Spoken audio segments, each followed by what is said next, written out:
intend to offend, we will offend. And if you have a delicate sensibility, click the X button in the corner, or if you're on a Mac, the red button in the left corner. Monty, welcome to the show of offending people. Well, it never happened and I make shit up. So just, for the last couple of weeks, everyone that has asked for a reading, apparently you're all from Scotland, from Hurley in Scotland. You all live the same lives. It's very metaphysical, because we're all one.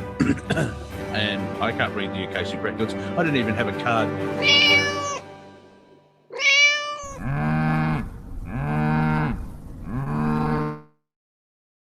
Meow, meow, meow, meow, meow, meow, meow.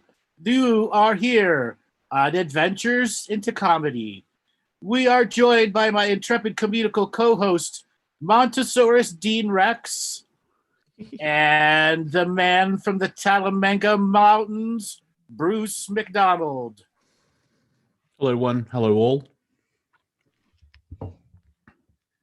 And Talamanca's has no internet. He has been strucken from the record. You mentioned chamber pots and everything falls down. Exactly. So, Montesaurus, how are things going for you this comical week? I'm good. My latest sort of gag writing and jokey joke is there's a photo of the President of the United States and the Prime Minister of the United Kingdom, and they're doing an elbow handshakey thing. And it basically, Dumb and Dumber 4 looks shithouse. So I'm going to send Bruce a signal to unmute. Bruce, are you there? Yes. You have made it past the techno gremlins. Welcome to the other side. Thank you. You can start my video too. Oh well, look at hello, Diva. You have to there start. We go. There you go. There we go. Hey everybody. How's it going there? Pretty good, thanks. Pretty consistent here. Your sky looks pretty racist there, Bruce. It's very white.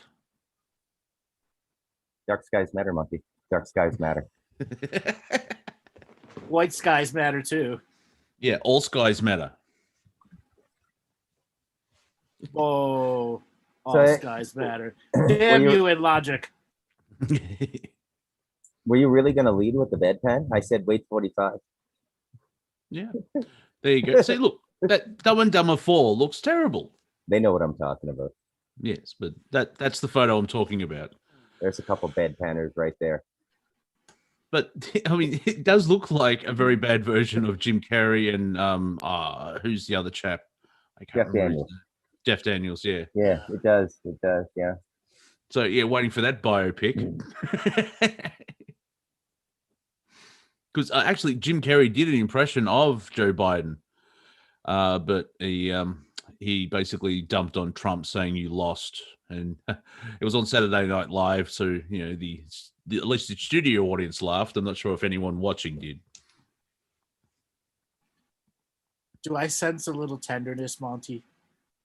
Do we still have tenderness around the elections that were some 9 months ago? No. Monty, do you feel hurt? Betrayed? All your conspiracy theories have come true, though.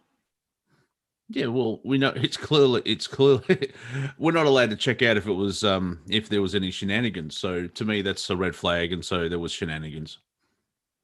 Yeah, but there is every election. Why pick on this one? Yeah, why pick on this one? Because this is extremely blatant. Because they didn't realize they thought that Trump wasn't going to get that many numbers. No. You go back to when the first election was stolen by Bush Gore won. That was stolen. That was fraud at the massive scale. Yeah. Yeah. This is not massive scale fraud. This is just fraud on all ends. Okay, both ends, both parts of the parties did fraud complete and total.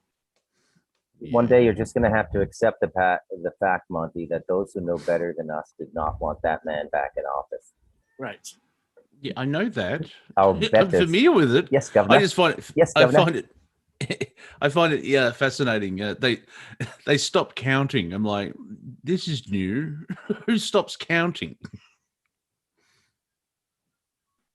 when people are over Yeah. dealing with things. Yeah, because you've only had 4 years to prepare for it, but America is the leader in the first world. But we don't want to bring up logic. America's never been a first world country. We haven't been a first world country since World War One. Oh, sorry. I've been listening to the media again. Notice how no one calls Joe Biden the leader of the free world because it's just too embarrassing to think about. He's the leader of the free world. Oh, dear God, no. Well, I mean, the bar is set awful high for whoever was going to take Trump's place. That's an awful high bar. Okay. Yeah. And Monty, if you want to get your head right about this whole past election, just look at Biden and the Democrats as continuing on with the disclosure motif. They've let us know that all elections are rigged. Yay. Yeah. Well, yeah, we're going to skip the list, but if we list what everything has been happening with Joe Biden and then realize it's only been 4.5 months, it really crushes people. It's like, it's only been 4 months. Like, wow. Yep. Politics. It's still over 3.5 years to go. Yeah. Politics time is like prison time. It goes, it's a different cycle of time, and you forget the week before you. Yeah. It's all about, to survive jail is to have a routine and just do that routine every day. I learned that from Val Kilmer in a movie. It seems like he's been there forever now, right? And it's only been 4 months.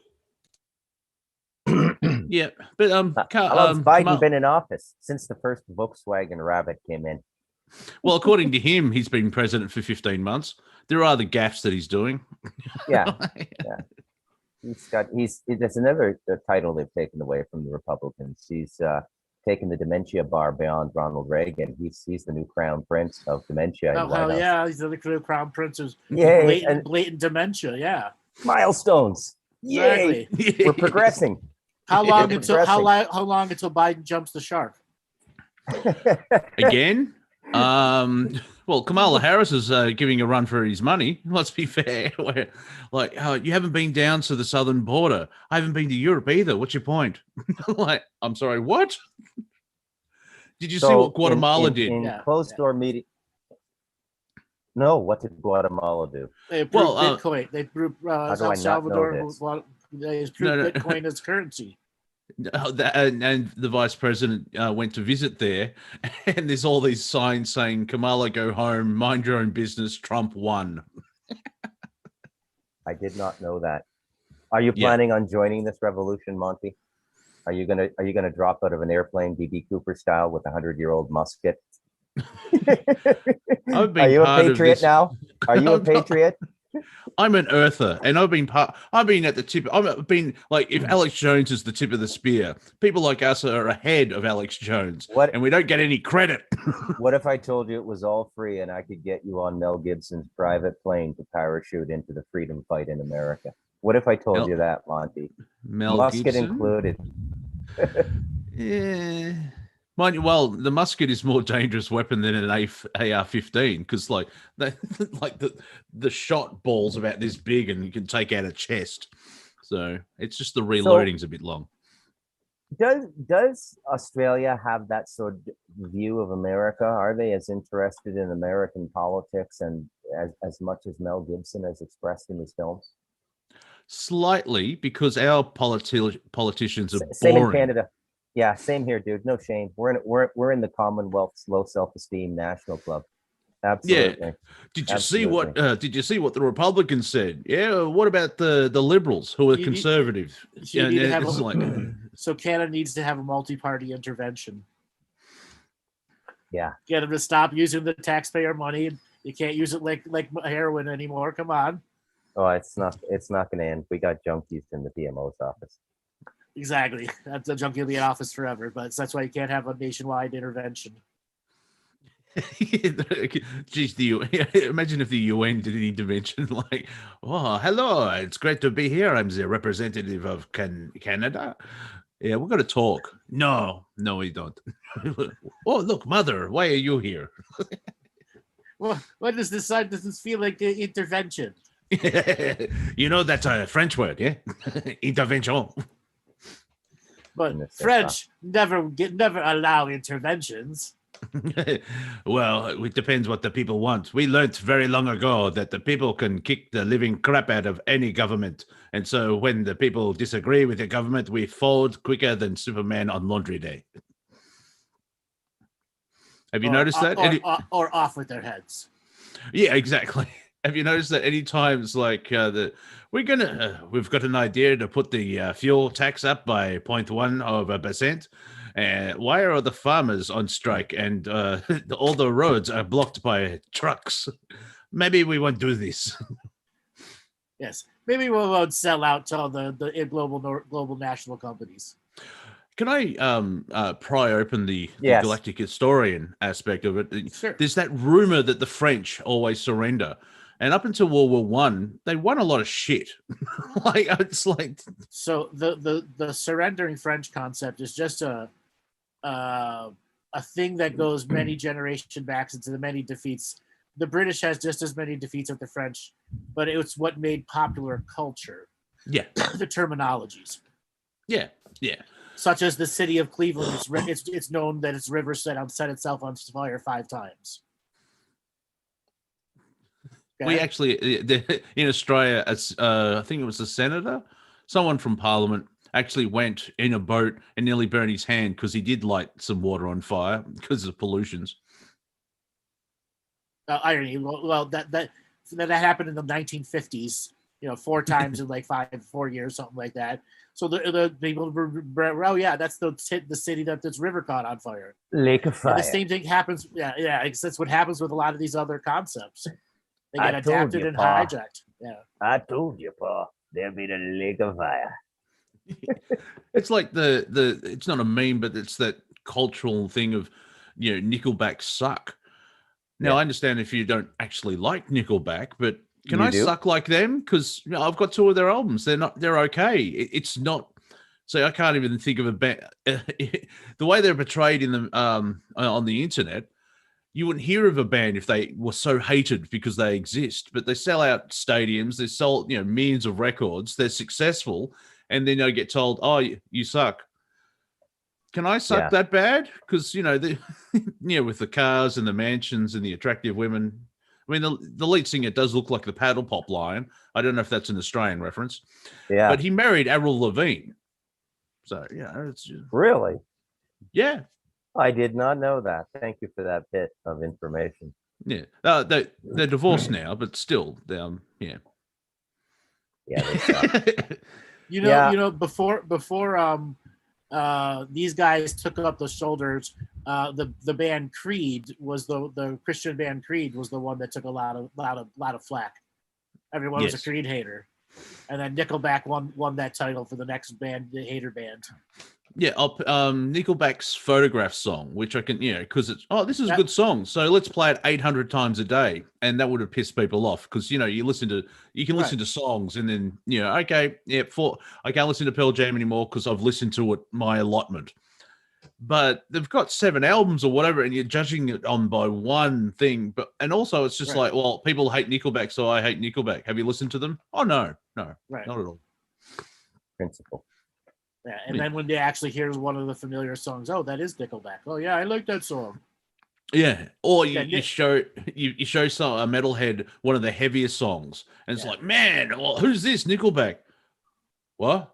What? Blasphemy to my ears.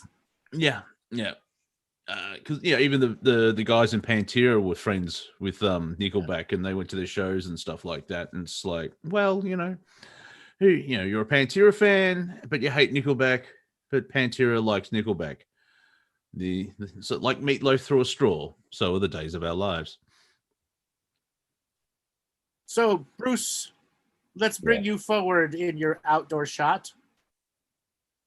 What is it that you want to take the piss out of this month?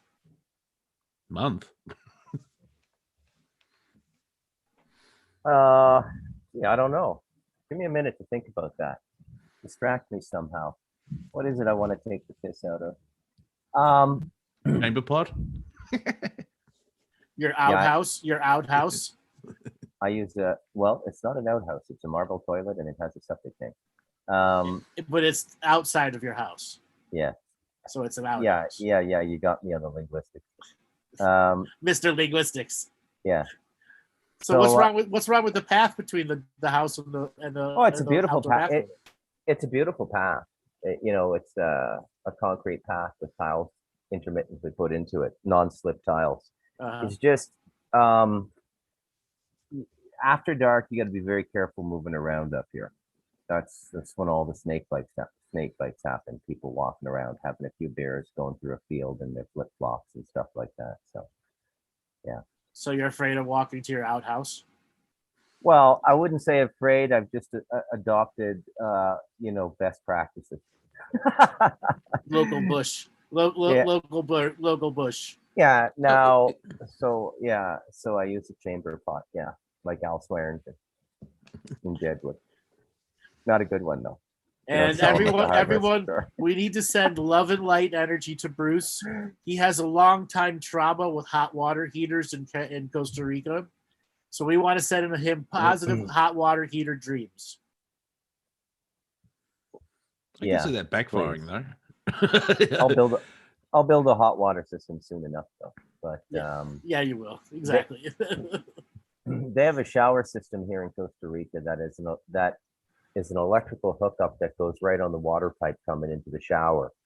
And so it uses an element inside to heat the water as it passes through, and it comes out in a very fine mist. It's also nicknamed the suicide shower. And every year people get fried in the shower. So that's another little thing you're not going to read in the travel brochure of Costa Rica, folks, is the suicide shower. And even high-end houses use this kind of showering, but the only saving grace there is it's probably applied by a certified electrician. The problem with the suicide ones is the man of the house just puts it in, reading three pages of instruction, but not really understanding the underlying technicalities of electrical current near water. Well, the issues of man and its self-corrective courses of choice. Yeah. I have an idea for a hot water system. I have an idea for a whole water system up here that I'm going to get on in the next couple months. I'm not doing proper water gathering. All my water comes from the river now. Yeah, that's it. Yeah. Yeah. I wonder if they have, I'll bet you they have those in Colombia as well. You got to understand, folks, in a lot of parts of the world, hot water tanks are not normal, right? People don't have a central spot in a house where, they keep hot water to mix with cold water to form your perfectly temperatured shower. So that is a first world convenience as far as I know. But America has that, so you're kind of crawling into first world there, Andrew. Well, technically, hot and cold running water is what equates to second world. Oh yeah, it's already inclusive in second world. Yeah. Is there any second world left? Because I'm always familiar with the first world and third world.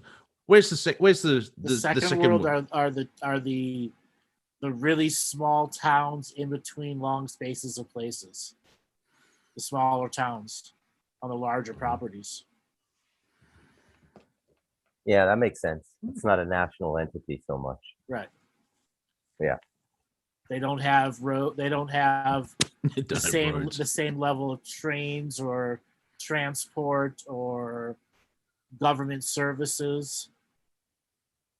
Oh, so basically rural Australia, Canada, and the United States. Yeah, rural United States. I'm in undocumented world. Yeah, he's fourth world. Neither first, second, or third. Undocumented world.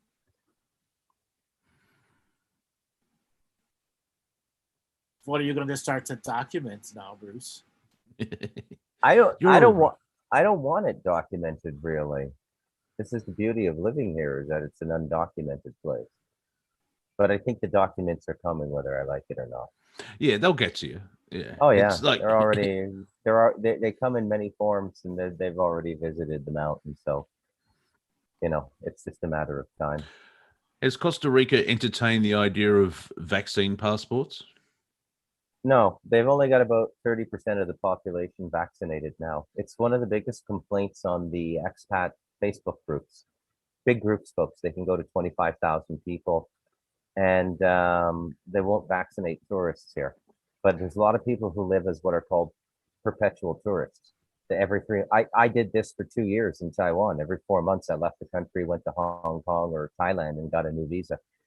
And it's the same thing here, but it's every 3 months. But people don't mind. It's a day trip. You drive up, cross Nicaraguan border or the Panamanian border, spend a couple hours shopping, come back, get your passport stamped. But it's all changing now. Everything is changing now. Yeah. In what way is it changing? Well, Panama has announced new restrictions for their border. This is all recent news too. I don't know if any expats listen to this or people who are thinking of living abroad. But there's a lot of places people live where they never really get any formal documentation there. There's probably 1 million undocumented Americans on expired visa passports in Mexico. Okay. And probably more. The last time I heard the number was a number of years ago.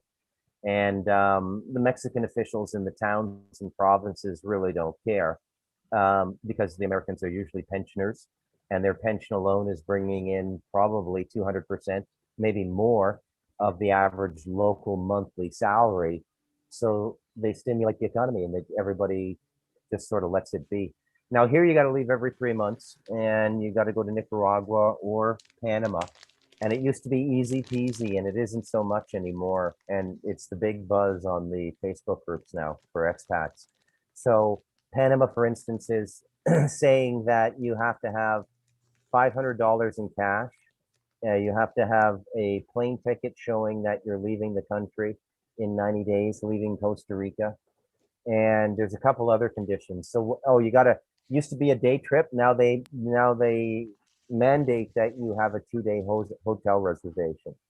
So one of the biggest advertisers in the Costa Rica Facebooks now are bed and breakfasts just on the other side of the Panama border. It's just advertising spree. And now everybody's a little upset about the $500 requirement, and there's a bit of debate about whether you can just show a bank statement or whether you actually have to have $500 cash on you, 500 US dollars. If it's the latter, and the cash stipulation is what the Panamanian authorities are doing, then they're just chumming the water. And all those gringos are just being set up to get robbed on the other side of the board. Hey, he's got $500, right? And it's a really bad idea. So a lot of us have perceived it as really hostile, right? So yeah, it's not as bad as vaccine. By the way, sorry, Monty, go ahead. It's there's talk of having vaccine passports to go between states in Australia, and it's like, really? Yeah. I mean, there's a lot of land, and it kind of makes sense, but it's going to create a 2-tier community or thing where you got the vaccinated and the non-vaccinated. For those playing at home, the unvaccinated would be the ones glowing compared to the other people that have chronic health issues, because it's still an experimental. So I remembered the other 2 points. So you have to have a negative COVID test within 48 hours of trying to cross back into Costa Rica, and you have to have proof of health insurance. And this is the big racket that has emerged with COVID that the Costa Rican government is using, because the health insurance has to be bought by their national health service, the Costa Rican socialized national health service. You can't get Blue Cross, or you can now. This fight raged on for about 3 months, and the government relented. And I think they subcontracted their insurance to other companies who did further actuarial work on it and reduced the price. But the Costa Rican government's making money on this. So it's, and in many ways, this pandemic is starting, to me, to look a lot like just this new level of very sophisticated robbery we're seeing, like the subprime mortgage in 2008. And let's call it what it is. It's robbery. People are being robbed, right? We always talk about I guess I found out what I want to take the piss out of. Yay, congratulations. Did I mention Did I have a bedpan, folks? Just like Al Swearingen? Yes, you did. Look at the size of my bucket. So when these things go through various cultural belief engines, they come out really perverted, right? These ideas go in. Let's say the idea goes in as pure light, and your belief spectrum is going to create the rainbow. So when the Christian rainbow comes out of the spectrum, it's something much end of worldish, dire, and all of these sorts of things. But it's not that it's not that what's going on isn't diabolical and criminal. It's just that it's just business as usual as it's always been. It's the same old head tax. It's been this shit for millennia. A head tax, huh? Pay up now. And so, I mean, for 3 months, I think for one person, for 3 months, the insurance is something, depending on your age and everything, but the average number I've heard is about $800 US. It's a great racket for the government if you've got 100,000. Just think of it, okay? You're dealing with a bankrupt government, Costa Rica, bankrupt, really bankrupt. I mean, beyond Canada and United States bankrupt. Canada and United States are paper bankrupt. There hasn't been an inventory of resources in a new commodity. This place is really bankrupt. And so the government is just looking for every way they can to make money. And I think that they're just cashing in on COVID big time, big time. It's a racket. That's how I see it. It's just, and this kind of economic con will go on until they get called for it. Investigative journalists have to do their due diligence and write proper books about this kind of stuff. There are no investigative journalists anymore. Yeah, that is a major species to go extinct in our social human ecosystem, and everybody should take note of that. But anyone that does it, you let me finish. They get censored and shut down. They don't want any whistleblowers. They don't want all actual investigations because they'll get caught. Oh, did you see ladies and gentlemen, the Bruce. The Bruce. It ain't fancy like that. It ain't fancy like that. And I don't go number 2. Let's I brave the snakes if it's number 2.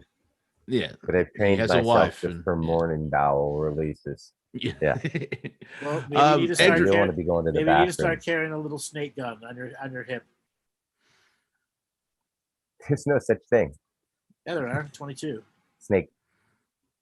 Oh, yeah. I don't know. The snakes we have to worry about. The snakes I worry about. You don't know if it's a worm or a snake at first. They're that small, but they're the most dangerous. Just stomp. That's how we survive in Australia. We just make a lot of noise, and the snakes get scared and go away. Yeah, vibration helps. Yeah, absolutely. But I think the snakes know it's nighttime as well. Yeah, till you run into the ornery ones. Yeah, well, obviously, you know, the best way to survive with animals is to leave them alone. It's that kind of eco balance. But if you go around going poker, poker, poker, oh, it attacked me. Really? There's no connection. You went up and poked it in the eye. Then you wonder why I got angry. Andrew, are you familiar in the United States that apparently it's Blackwater? They're buying up a lot of, I saw a bit of this, that they're using taxpayers' money, paying for more than market rate of houses. And so actual taxpayers can't buy properties. Yes, it's called cornering the market. Yeah. Interesting they're doing it right now. Yeah, they're trying to rape as much as possible. Just like Bruce said, the theft is going on right now. Is that desperation, or are they taking an opportunity? No, this is targets of opportunity before there's a global narrative change which says a stock economy bad, scare for 2-3 months, stock economy better, go back to normal. So they're not going to flip over to a digital currency? No, they won't. Well, Okay. El Salvador just approved Bitcoin as its national currency. We'll see how that takes off, if it's used for advanced money laundering or people start making local accounts, validated accounts with it, like so even your food and tip and stuff on it. Let's take a moment and catch up on El Salvador. He's on fire today, that Robert. what is going on with El Salvador these days? Who's in charge? Did that Gaipo guy that was the U.S. stooge under that the Trump administration, Guado? Did Guado get in, or like who's running the show there now? I have no idea. Yeah, I'm curious. I'm curious. So I don't have time to research it right now, folks, but I'm curious. I'm sure whatever's going on over there, it's very important to that area. Well, Venezuela folks, if you don't know, experienced hyperinflation. Yep. And that's something we haven't seen here for quite a while. We might have had a mini version of it solely in the energy sector under Carter, but we haven't seen any real hyperinflation in North America in our entire. Well, I started post World War II, so maybe we did in the Great Depression and everything, but post World War II we haven't seen it, but it still happens. Venezuela's evidence, right? So whole story there, fascinating story, Venezuela, and what happened to it, and how that was a land-based people, and then all the men got sucked out to work in the oil industry, and when they were out, the property prices fell, and so foreign entities went in and bought up a lot of the land because the families, hey, we're not farmers anymore, we're middle-class oil rig workers. Pull away the oil, they go back to the land, and they're what the fuck happened here? you know. And this is a big thing down here in Central America, whether it's Hillary Clinton in 2009 and the shit she pulled in Honduras. That, I think that was one of their last successful coups. It's nonstop down here. And look, I'm not trying to hold America's feet to the fire or anything. Don't think I've gone all Che Guevara or anything like that. This place could use a little healthy incentive to commercialize and be more productive as societies. Nothing wrong with the American method of doing things, but the American coup system to, garage sale their land to foreign interests, it's not something I'm in favor of down here. The word you're looking for is corruption. Yeah, corruption. Yeah. Takes different forms. If it wasn't for the everywhere. Corruption, if it wasn't for the corruption, we'll be doing all right. Yeah. So that's the main thing down here. Somebody's asking, is Andrew sleeping? No, I am not sleeping. I was reading a text. Oh, well, it just sounded like you went into a soap opera then. And then my phone rang and said people know not to call me now, but it's okay. I was reading a text, actually. We can multitask. We're sitting down, so because apparently men can't multitask. Well, we can. We can move. We can walk and breathe at the same time. I can walk and think at the same time too. Oh, well, you see, you are psychic. Whatever that means. Whatever that means, exactly. Yeah. So, gentlemen, we have had some unique opportunities to take the piss out of things. So, for anybody that's listening on Facebook, YouTube, Twitter, and Twitch, and wants to be a part of the conversation here in the Zoomy room, Robert's going to put up some information on the screen for you to transition away from YouTube, Facebook, Twitter, and come here to the Zoom room live, be a part of the people that are conversing here, as well as the opportunity when we go to take calls later on, then we will be taking calls from people here in the Zoom room. And don't forget the passcode, because I did. There's a passcode now, so just to prove you're not a bot. And if you are a bot, oh well. That number again, 457-500. Bots lives do not matter. Well. Oh, we're in soft lockdown, and yesterday, our restrictions dropped, or however you want it, stopped being restrictive. And the roads were full because everyone went out after 2 weeks of being in hard lockdown. And our chief medical officer said, we may have some mystery cases popping up. And after doing like 18 months of this, it's like, either you're clairvoyant or this is what's planned. How would you know there's mystery cases out of it? It's just like, really? The whole pattern recognition thing. Somehow, there's a lockdown and blah, blah, blah, blah. But someone from Melbourne actually traveled all the way up to Brisbane and they were positive for COVID, allegedly.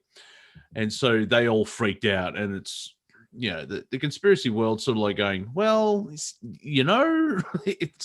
getting a bit ridiculous. Yeah, and the conspiracy world isn't even reacting to what's going on with Benjamin Netanyahu. He's getting ready to get kicked out. They thought he'd never die. Bye bye, Benny. And that's what I find fascinating, because there's a large chunk of the conspiracy world that likes to say the word Jew. Oh my God, you didn't, Monty. Yeah, it's just putting it out there, ladies and gentlemen. And you think getting rid of Netanyahu, as Sean David Morton would say, who's back into the prison system, but that's a different conversation. Because I know Ben Fulford has been talking about that. He's a great writer. I don't know if it's fiction or non-fiction, but it's a great writer. That storyline's fascinating. Yeah, Benny's an interesting read, I'll tell you. But for shits and giggles, really, don't take anything seriously. But yeah, it's amazing to me the hijinks that guy's paranoid imagination can get up to. Hijinks? What are you talking about? Outright fucking deception. Yeah, okay. We were being nice. What Andrew said, but I don't want to, publicly, give him a hard time. But yeah, I wouldn't. So as the resident Canadian on this call, I will tell folks. I had to move back in. My battery was going. I will tell folks that the Fulford family is a very, very defined family in Canada. Very old blood, old money, and they've had prominent positions in Canada.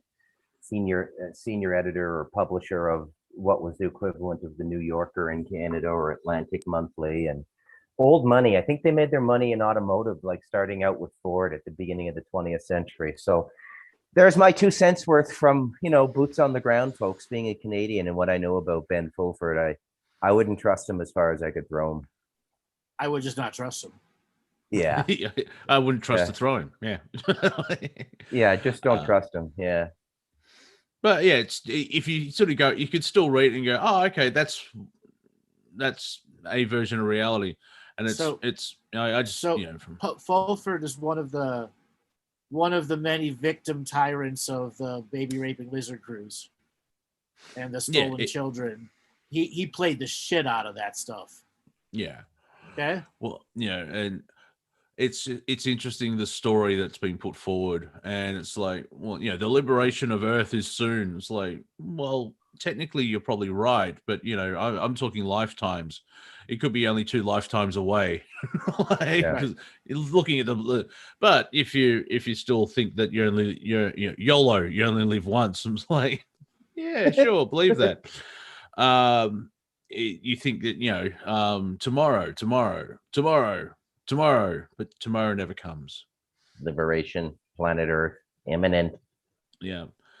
I haven't caught up on Cobra. I haven't seen any of his stuff.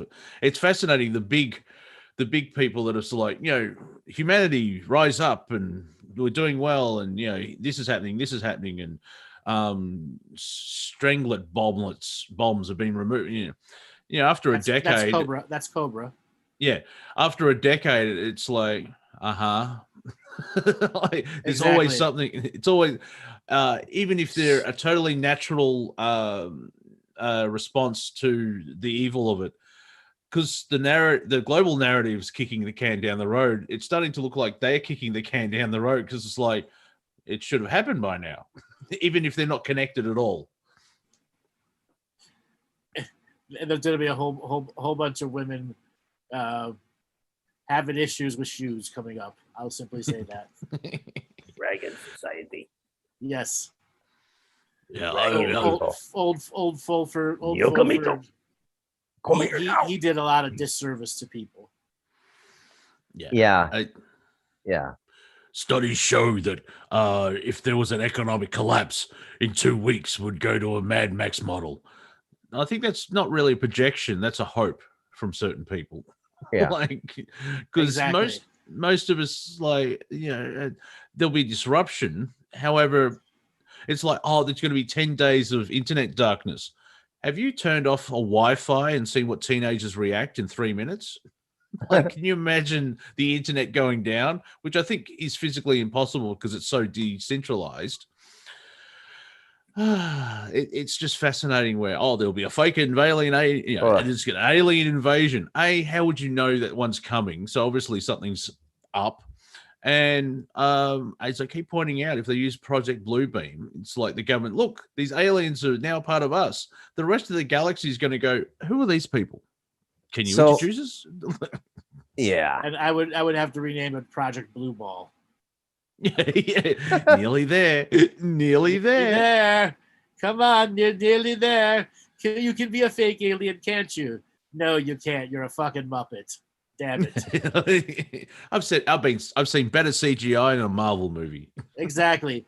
Damn it. The BBC did it with a bucket and a fucking mop and a mop head. Come on.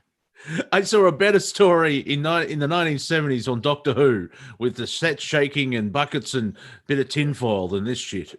Exactly. And it was far better theater for me. Yeah, I can rewatch that. Exactly. Storytelling. So, but if they're just going to kick the can down the road and question for you, Andrew? Economically, there has to be a shift somewhere because if it's if 2008 the system shat itself, it can't continue on the same way, can it? Yes, it can. People shit themselves all the time and move on, don't they? So there'll be in a certain way, there's going to be an economic loop where it's constantly, we're about to collapse. We're about to collapse. We're about to collapse. We're about to collapse. We're about to collapse. Everyone to rob ahead of time. Yes. This is the legal robbery time. Yeah. Okay. They're setting up all the vulture companies to be vultures and the zombie companies to be zombies. Yeah. Good.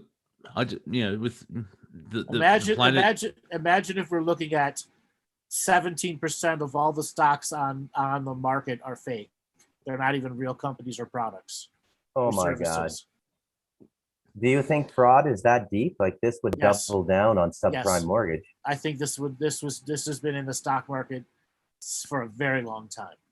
Now that would be bad if that's exposed because for economic flow and they run the systems to like if there's 3% movement, there's absolute terror.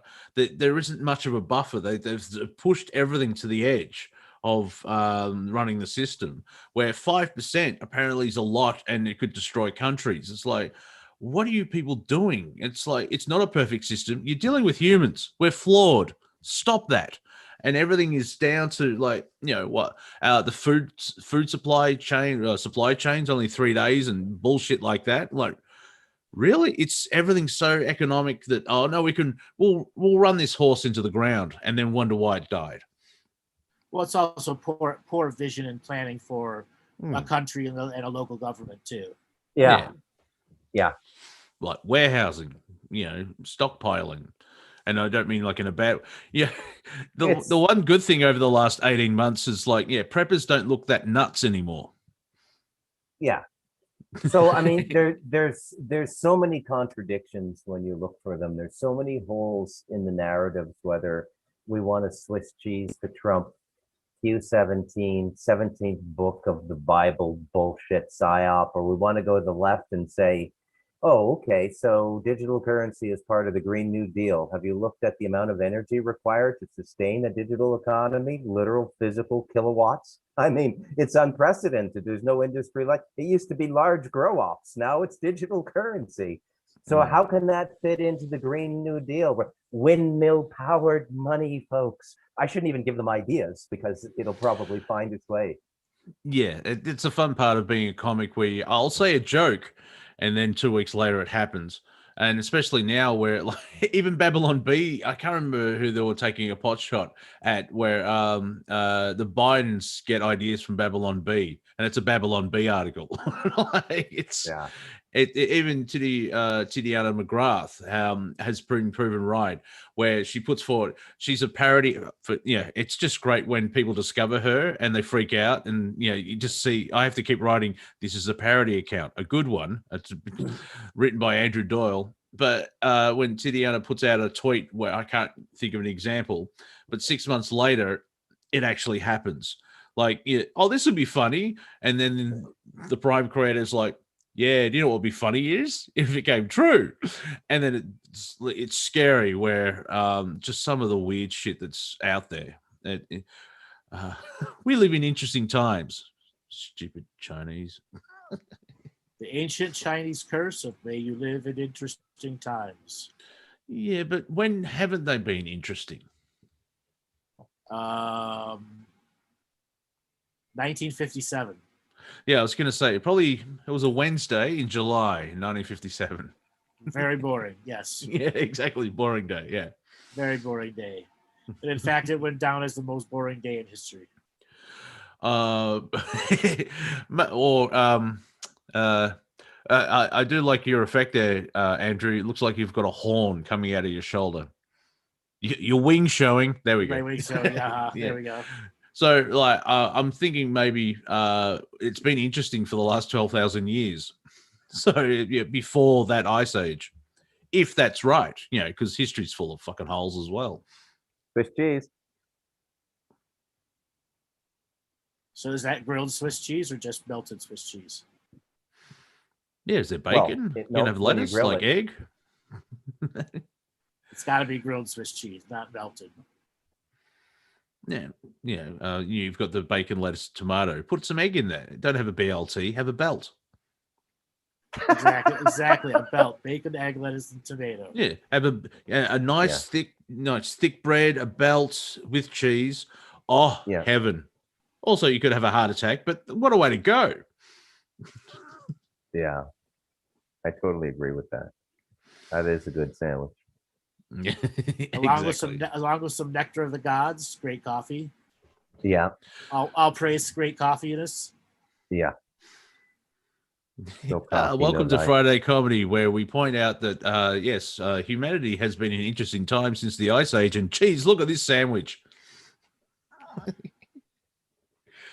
So baby boy Biden, he's not doing too much.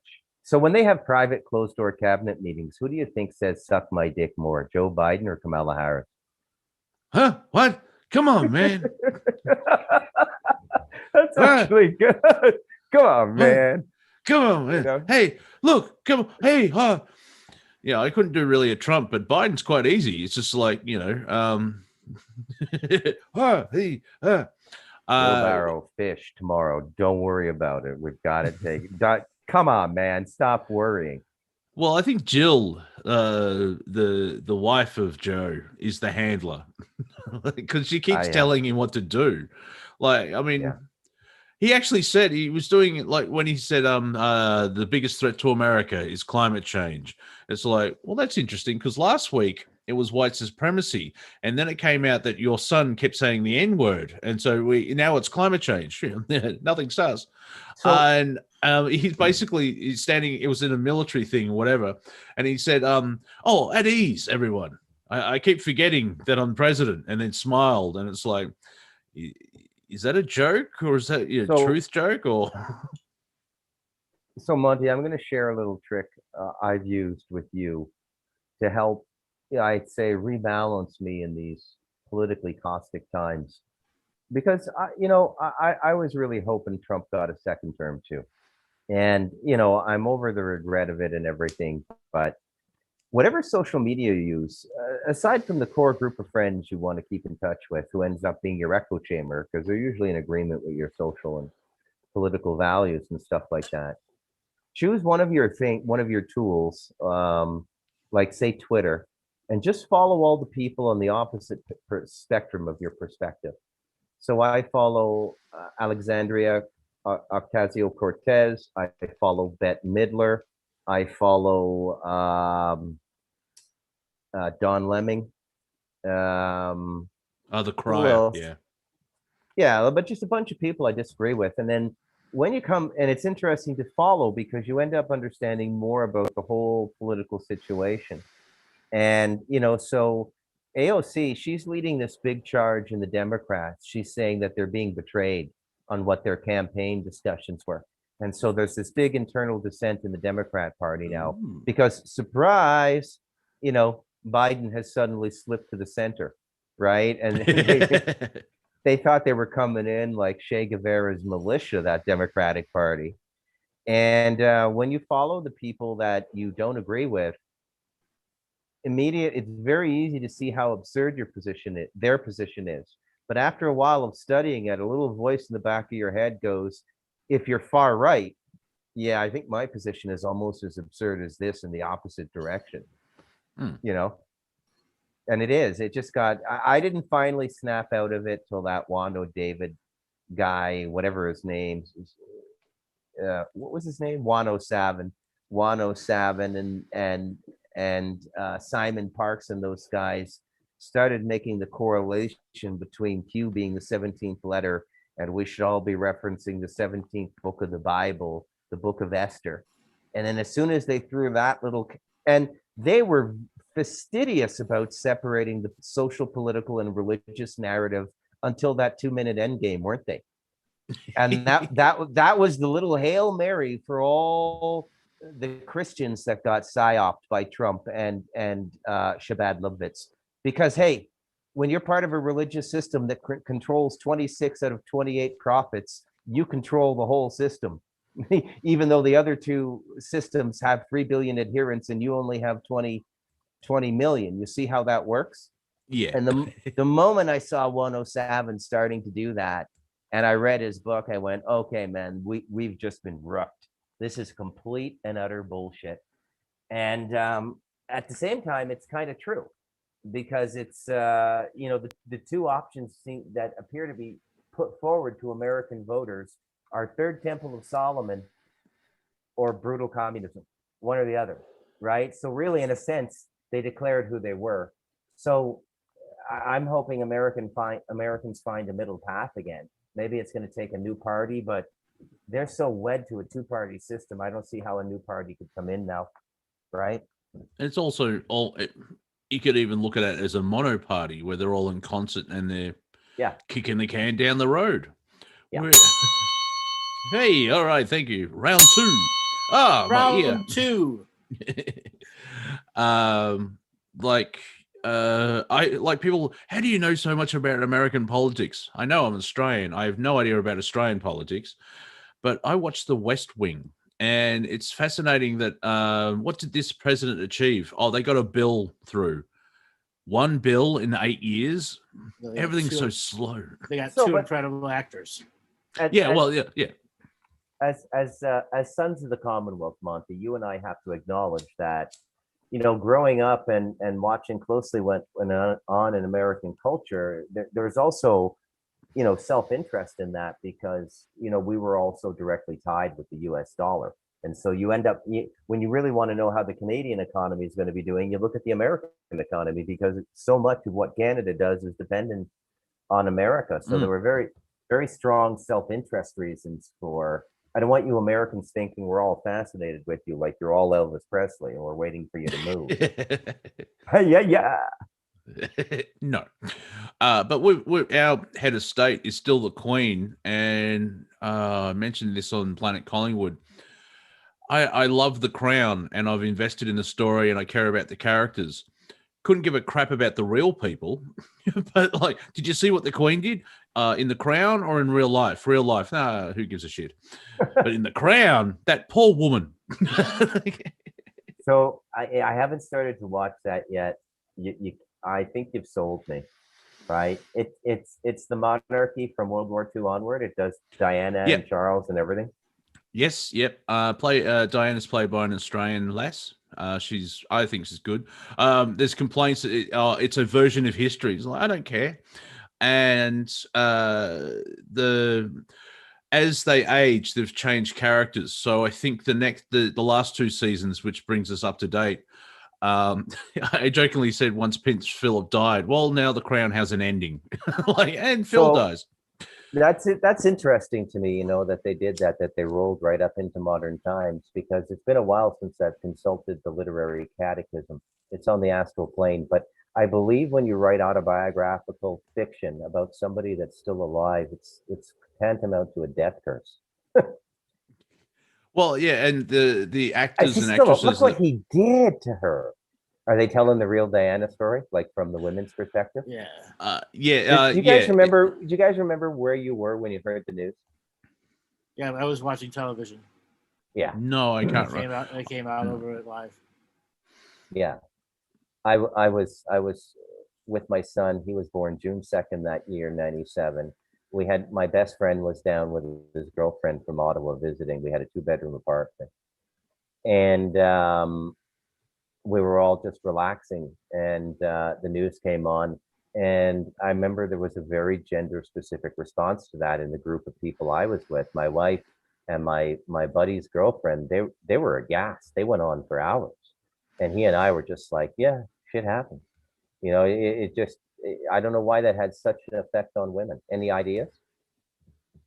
Well, she was sort of like the hero of the piece. Like she was Yeah. treated like, you could see how she was treated, and because she wasn't one of them, she was brought in for many reasons, for marketing, for DNA, everything else like that, and she was totally different from the royals, where like she would actually hug someone that has AIDS, and that Yeah. freaked everyone out. Her campaigning against landmines, which I don't know if they're still doing that, because there's a shitload of landmines still all over the planet. And Yeah. you go to like Africa, and just people missing limbs because they discover the landmines the worst way possible.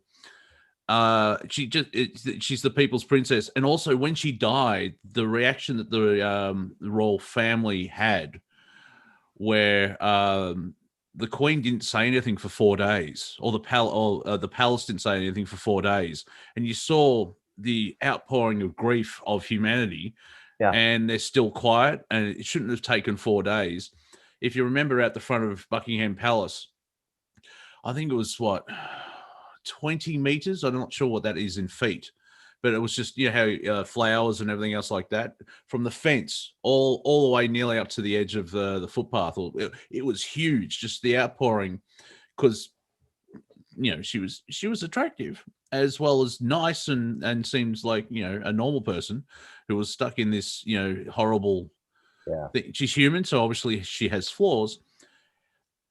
But I think it was the way that she died as well. And I do remember, I don't remember when she died, but I remember, I think it's like 45, David Icke went through his version of events, and I don't know how much of it is 100% truth, but it kind of makes, there's just weird stuff about it, where the paparazzi, and then how the car could have been nudged, and the driver was the only one to survive. And there's reports that she was still alive, and so that's why the ambulance took 45 minutes to get to the hospital, and waiting for her to die. And there's alleged she was pregnant, and they couldn't have the future one of the future heirs for the British monarchy, that it was a Middle Eastern Arab descent. All this weird shit, but It sounds like you prepared for this conversation, Monty. no, I said I remembered it. And Sean David Morton has shared that she didn't die, and she's on an island somewhere, that he heard from someone in British intelligence. But once again, who knows what was fed to Sean when you hear these things, like apparently JFK survived, and blah, blah, blah, and all that wacky stuff. Yeah. All right. I found the only time I really felt like defending her was that really, really acerbic double-edged interview that BBC reporter did with her. And I thought, man, that's some of the slimiest journalism I've ever seen. What a hairball. And she was happy with Go ahead. Apparently she was happy with it, though, or something. It's back then. It popped up recently, which is interesting. It's like, what are we being distracted by now? So even that, like, the royal family seems to be in trouble with Harry and Meghan and all that wackiness. You know, I love the memes when they did the Oprah interview. It's like two millionaires talking to a billionaire about oppression. Yeah. Yeah. True that, Monty. Anyways, that's all we wanted to know about the royals. In my opinion, Monty, going back to the 4-day wait, in the criminal world, delayed brief is called getting your story straight. Yeah. It's even what are we gonna say? How should I look? What are we gonna say? Yeah, the movie The Queen, which is what's her name? Miriam Helen Mirren. Yes, yeah, she played. You can see why she got all the accolades for it. She nailed it. I can't remember. He's the farmer in Babe. Yeah. Is it James Cromwell? Yeah, head of homicide in L.A. Confidential. Yes. He plays Prince Philip, and like obviously they don't know exactly what happened, but the way that's in that story is portrayed is like, why is everyone so upset about her dying? And I'm like, well, she died. Yeah, that could be a hint. But it was the thing is, like, when you watch The Crown, you realize the way that they put forward is like this poor family is chained to tradition, and they have to stay in the crown, the throne narrative. Like Princess Margaret couldn't marry the person she loved because he was a divorcee, and blah blah blah. Yeah. So that's why I don't care about the real people, because they could be connected to baby raping lizard wizards. But it's in the story. It's like you used my line. Yeah. I heard it somewhere and I thought that's good.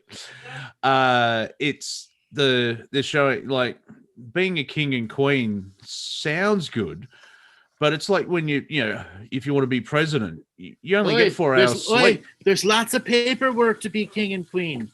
Yeah, and just shit as well, where you have to go to a clothing factory and just point out how awesome the manufacturers of Lancashire are, and as they use slave labor. Oh yeah, and I think check out The Crown, Bruce, because you'll find it fascinating. Where like the monarchy has tried to catch up with modern times, because there was a speech by the Queen where she's basically said, like, all the commoners have dreary lives, and because it's all about marketing and popularity, it's like that's not working out well. And a lord, someone who owned a magazine, did an article and was assaulted because he challenged authority in the Queen. And it was around about the same time, if you're familiar with Peter Cook, Dudley, what's his name? Those guys. The guy who played Arthur. I can't remember his name. Dudley Moore. Yes, thank you. Yeah, Dudley Moore. Yeah. Dudley Moore. Yes. Around about mid-60s, they started, because there wasn't, you weren't allowed, or wasn't the thing to make fun of authority. And they were the first people they did it live as a live show. And they started attacking the Prime Minister because Peter Cook could do an impression of the current Prime Minister. And it's in The Crown as well. And then the Prime Minister actually goes to watch a show, and then he gets spotted by Peter Cook. And since from them, you could see, like, the goons were slightly earlier, but they were just making fun of just anything, because two of them were army guys, and they saw how ridiculous everything was in the army. Like, actually, Spike Milligan met Harry Seacombe, where Harry Seacombe walked into a tent and said they were looking for like a howitzer gun, sort of anti-aircraft, whatever. And like, have you seen this gun? And Spike Milligan's gone, what color is it? And that's when they became friends. They had the same wacky sense of humor. So you had the goons, and then not only, but also that sort of spawns the Monty Python guys, and you should know all your history from there. Yeah. So is the Queen and the British monarchy, is it a spectacle in Australia? Yeah, when they turn up. No one really cares until they turn up, or if there's a royal wedding or a funeral. There's still that, dare I say, mind control, brainwashing of like, no, these people mean something. And it's tradition. And I remember people arguing on Twitter when Prince Philip died, where a lot of the leftards were going, "Good, he's dead. I hate that Nazi," and other people defending him like, "He was a good man. He fought the Nazis." And I thought, well, so did Stalin. What's your point here? So, like, you know, it's just fascinating with our betters and blue bloods and the separation. And may I have some more? yeah, basically, yeah, Lisa. but yeah, our prime minister said in the 60s, I just saw her. Robert Menzies was a massive monarchist, and I just saw her passing by. And it's like, why? They're waiting till Australia. They're waiting for the Queen to die, and then we'll probably become a republic, because we can't upset. We don't want to upset Liz. Before she dies, we'll wait till she dies and then announce it. Yeah. Who gives a crap about Charles? She did a visit, I think, with Philip in 1986, and in Sydney. I think they came here by boat, and they were getting off, seeing the crowds for the first time. Someone had a massive banner. It's very Australian. It just said, "G'day, Betty." And another prime minister put his arm around the Queen while he was introducing her to the Parliament. My, the royalist went completely nuts with it. How dare he touch her? He needed to gopper feel the Queen. Yeah. Because the whole basis of why is she Queen? Because God's ordains it. In reality, just an elderly family member killed all the other people. Yeah, and then some pope said you're the one.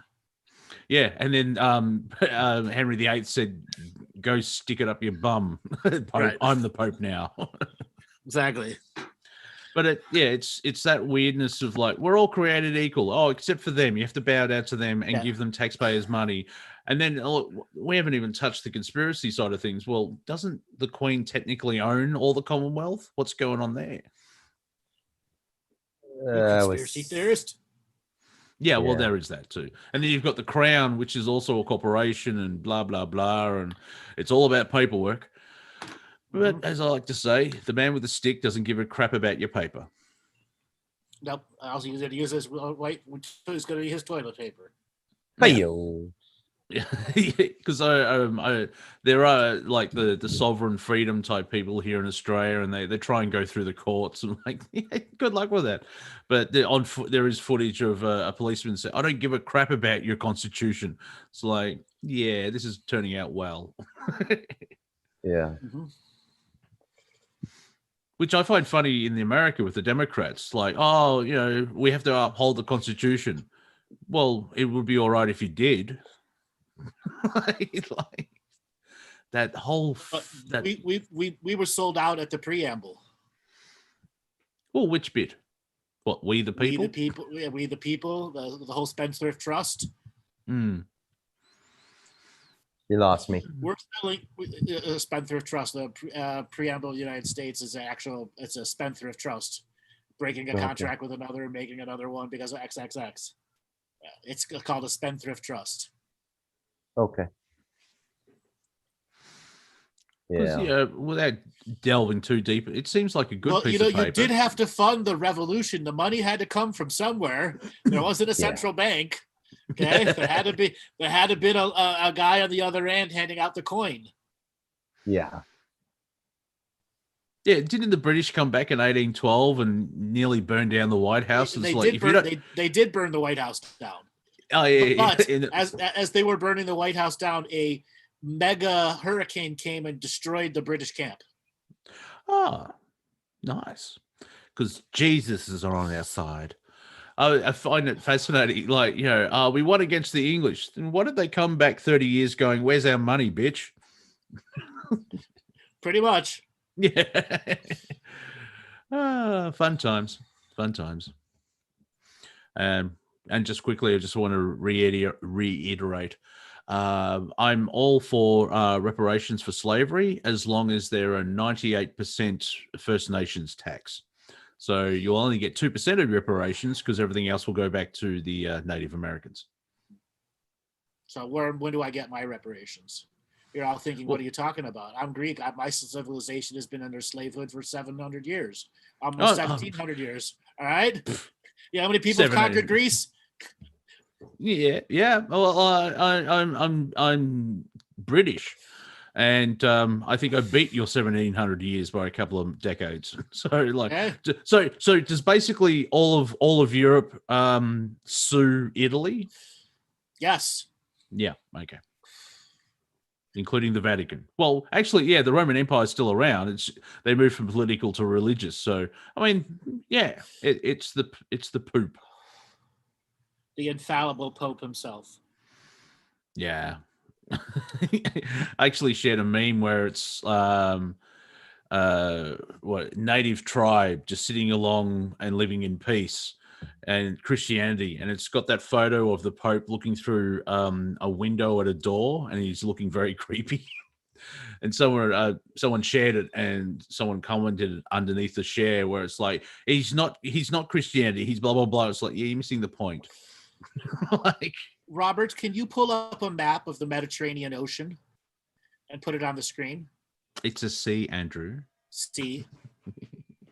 Thank you, Mr. Grammar Nazi. Jawohl, yeah. You shall pass, yeah. You have the right paperwork now. Come on, fastest meme in the way. You can't find a map. It's the blue bit between Africa and Europe.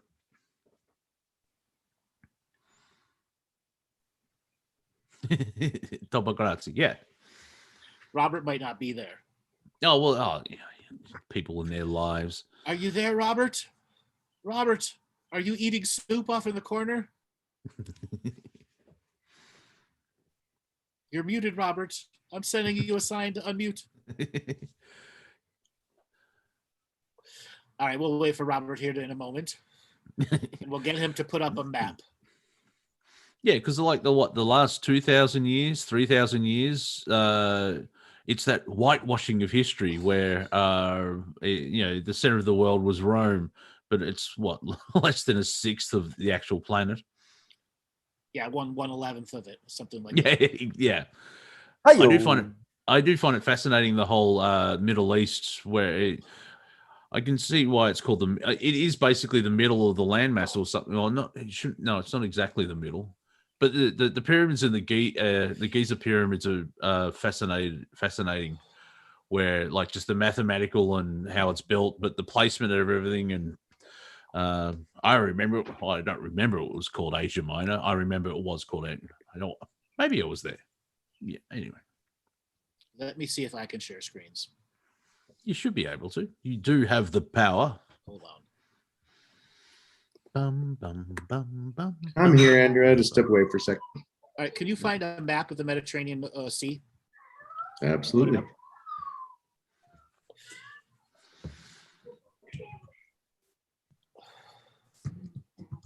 Yeah, because those wacky Romans just, how did they get to Africa? Well, they could have walked. It just follow the coastline. It's like the Chinese got to Africa. Well, that's pretty unplausible. Not really. You just, if you're on a boat, follow the coast. Why is it hard for people just to get basic ideas? Because of stupidity. Yeah. Hey, there we go. The Black Sea. Oh, that's racist. Yes, the Black Sea. Now, can you zoom into Turkey, where the Straits of Bosphorus are? Oh yeah, the land bridge there. Yes. So the whole Mediterranean, it's got Gibraltar, the Suez, and the Straits right there. That's what controls the Mediterranean. Yeah. So yeah, the canal and the Bosphorus were choke points, and then the wider bit of the Gibraltar. Yeah. Yes. Now, wars have been fought for that and control of that. And islands like Malta were absolutely necessary stops along the way. As well as they had their own magical value to them. Oh, see the Dardanelles? That's where Australian military history started, but was formed because of Gallipoli, and that was it was basically to block that trade route, or if you want, or sea lanes that Winston Churchill thought of. and the British landed all the troops 1 mile off course. Instead of flat ground, it was vertical cliffs. So yeah, wonderful. Good old Winnie. All right, can you go on to the island of Malta now? Where is the island of Malta? Oh, there. Okay. Oh, down there. Yep. Now, can you zoom in a little bit on Malta?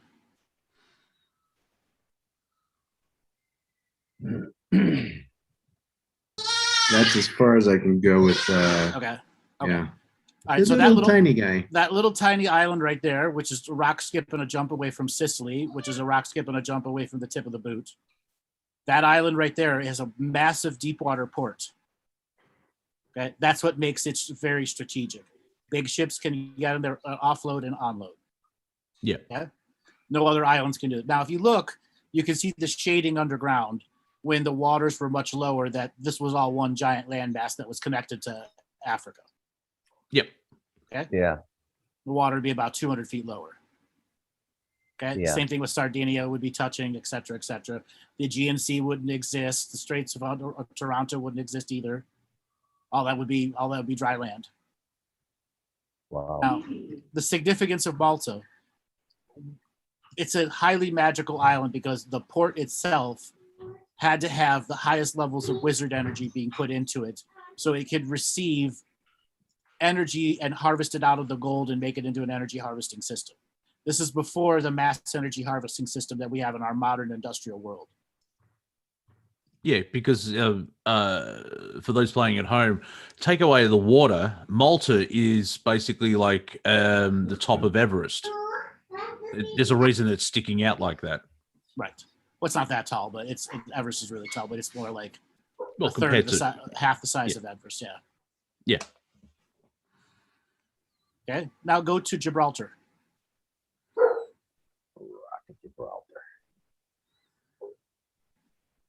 The what is it? The pillars of Hercules. Yes. Other way. Other way. You're leaving the Mediterranean. There we go. Just zoom in there. Okay. That the shortest space is, I think, 6 kilometers. Ooh, okay. Okay. Now, England won Gibraltar. I forgot when it was. In 1700s. It was before. I think it was before Lord Nelson's big victory, or just after it. Anyways, so they own that, which is a massive port. You can see that port that's there also. Yep. Now zoom out a little bit, Robert, so we can see the two continents together. There's not a lot of islands there, are there? No. So all you have is the north and the south ports on Spain and Algeria or Morocco. Zoom out a little bit more and make a so we can see more of the map to the right. Then you can see these islands that are starting to come in. Of all the tin joints and all that. Okay. Oh, that's where Ibiza is, or yes, Isba. Can you zoom in there? What was the name of it? That big island. That big island right there, Ibiza. Ibiza. Yeah, that one. Right there. That's where all the English go to get really shit-faced and listen to techno music. Right. So go and feet down. Okay, zoom out a little bit and make a hard right turn. Okay. Right there's good. There's a town called America. Okay. Was that Murcia? All right. Now, the difference between Ibiza and the next big island, long distance. Okay. Now, all of the interior aspects of the Mediterranean were controlled by Britain for the most period of the modern government. Straits of Bosphorus, even though they were run by the Ottomans, they were still fully operated by the British governments, the British banking systems, because the Ottomans went totally bankrupt after World War I. That's why they weren't part of World War II. Yeah. Well, that's karma for doing genocide in Armenia. Okay. So, quick question. When we talk about ports today, are ports still paying any dues back to the original people who established them as secure commercial transports? like the British? Or have they all reverted back to their national owners now? Or have they gone on the private market and been bought up by So China? they reverted back to their national markets, who then made the ports available to be sold. And it would have been starting with Clinton when he started getting rid of all the military bases and secondary ports. Yeah. Yeah, here in Australia, the port of Darwin is either rented or sold to the Chinese. Yeah. And most people are like, I'm sorry, what? Yeah. So you guys know about the Northwest Passage, right? How it's all opening up now. Yeah. And it's like the dark horse nobody's considering. But secretly, there's a lot of, I think this is, well, I don't want to talk politics today, but I think it has a lot to do with Trudeau cozying up to Xi Jinping. I think they've made a deal, like Trudeau's turned his back. He's taking Canada into a future with economic partners that are not security copacetic with the Americans. Let's put it that way. I don't think he's got a choice. The Americans have showed him what? Complete total chaos. I agree with what Andrew said. Okay. He dragged the liberal out of me there. But yeah, so a new world is forming, right? As the old economy dies, it's only as horrible as your position in that old economy and your refusal to let go of it, not adapt, improvise, and so this is what I'm going to say about Northwest Passage. There will be ships that get frozen in. Ice falls over in a day. Russians now have 10 nuclear-powered icebreakers. So theoretically, they can keep the strait open. But how do you tax it? Yeah. Where do you tax it from? Excellent question. How many countries are going to run it? Yeah. Okay. Who's going to do economic support if there's an oil accident up there? Who's going to support the cleanups, et cetera, et cetera, et cetera? Yeah, and so this explains why people have been saying and doing weird things in the last decade. So China has made a point of declaring publicly, and what I mean by publicly is they release it through their official media and announce it to the world. Beijing considers the Arctic unowned territory. Canada has always, under the old NATO Bretton Woods money system, been the de facto custodian of the Arctic. That's right. Russia went in with a mini sub, or not a mini, but a smaller sub. They went to the base of the Arctic and they planted a flag, and then they did a video about it and distributed the video, clearly saying, we claim the Arctic. And our leadership, we're not a militarily strong people, right? And it's so we need a partner. So what we have is a legitimacy. We have to take the standpoint of the betrothed here, and we have to find a strong suitor to protect our interests, because Daddy left us the Arctic. Well, if you can find a map that shows the Russian side of the Arctic, Robert, you'll see the other part of the Northwest Passage, which is what Putin's trying to put forward. So there's a continuous passage from into all of the northern ports into access to lower transport systems, not just on the Northwest Passage, but trains going south.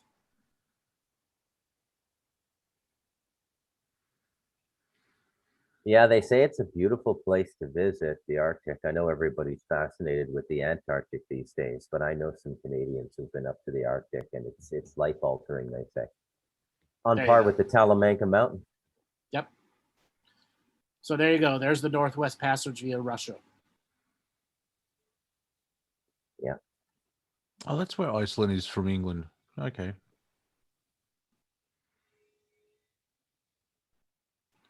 It's hard to perceive it until you actually see it on a map.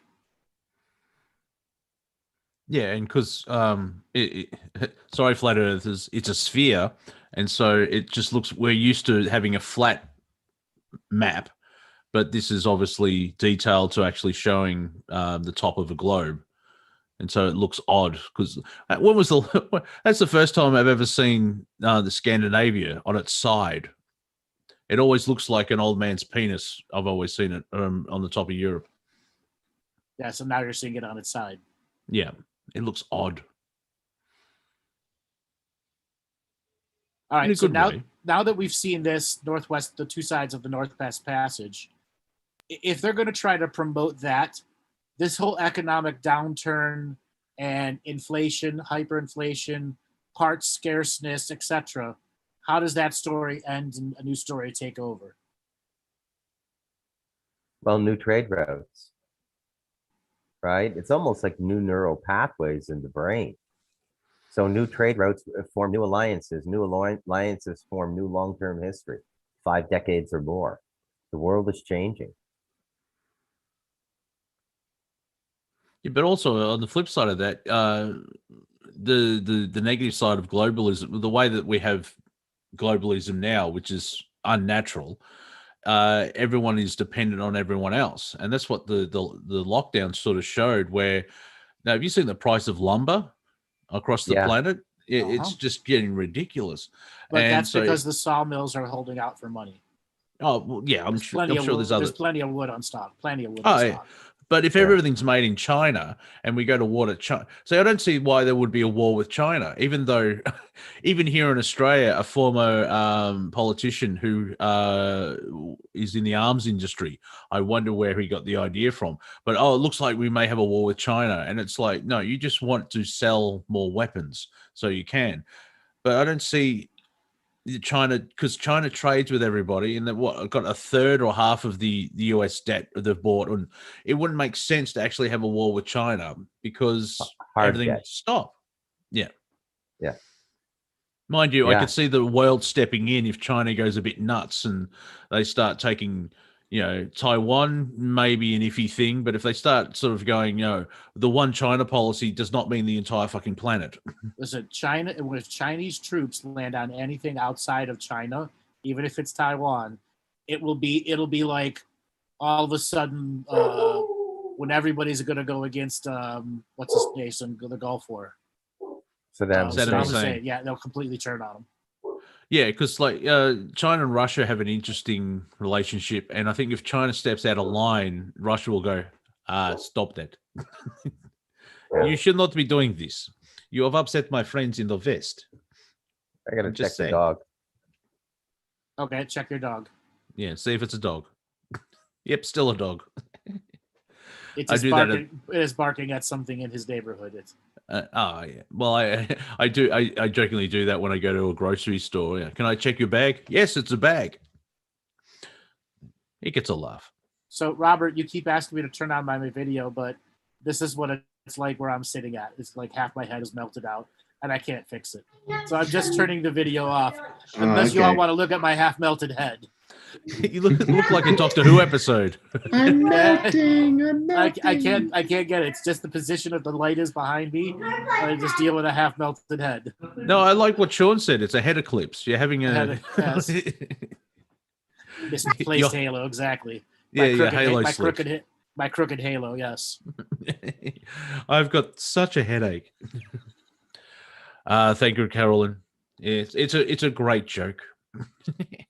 It's like the one the meme. See, this is what you can have high intelligence, but if you're smart enough, you can go stupid again. It's an interesting turnaround where that scene in Civil War, Captain American Civil War, where Cap's in the elevator and he's fighting all with Hydra. People have been using that as a meme. That And elevator scene is such a cool scene. yeah, it's brilliant, but the memes that are made out of it, the latest one I shared is did you hear that the CEO of IKEA is now the Prime Minister of Sweden? Really? What's he up to now? He's assembling his cabinet, and they start fighting. Oh no. Yeah, so yeah, you just childish shit like that, but it still makes you laugh. It's broad spectrum. You don't have to have high-end George Carlin stuff. I got to watch more George Carlin because I'm sure he had stupid little tidbits. He like had that. plenty of stupid stuff, Carlin, but he knew how to stay on track. And he knew Oh, when yeah, to yeah. deliver what worked. Yeah, but like even Bill Hicks points out when he's going deep down a rabbit hole with corruption and politics and all this type of shit, his sort of a saving line. There are dick jokes coming along, everyone. Don't worry. Yes, there are dick jokes coming. Exactly. We're all going to jump out of the plane and pull the dick parachute and float down to Dick Joke Island. Good times. Because we all need a good dick joke. Oh, you're telling me. So, Bruce, is your dog still a dog? He's still a dog. Yeah, good. Yeah. What was he barking at? There was just a car that stopped at the side of the road, a little too close to the house for his liking. Bad energy. Dog bark. Yeah. He's real good. Have you seen that Far Side cartoon where he translate what dogs are actually saying when they bark? Yeah. And it's all, hey, hey, hey, hey, hey. Hey, hey, hey, hey, hey, hey, hey. No, hey, hey, hey, hey. Hey. That's where jumping the shark came from, actually. Fonzie. Yep, from Fonzie, because it's like, I think it was season 5, and they go out they leave. Were they in Milwaukee? Where was? I can't remember what town they were. Happy Days was based in, but eventually Milwaukee. Yeah, the entire cast has a group holiday, which is kind of rare for the late 50s, and they go to California, and somehow Fonzie has to water ski over a shark. Yeah, and I remember being absolutely captured. Yeah, absolutely captured by that. Total imagination capture there. That whole season of Happy Days. Monday, Tuesday, Happy Day. Monday.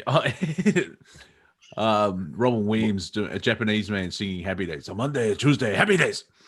Yeah. Wednesday, Thursday, Happy Days. Friday, not so happy day.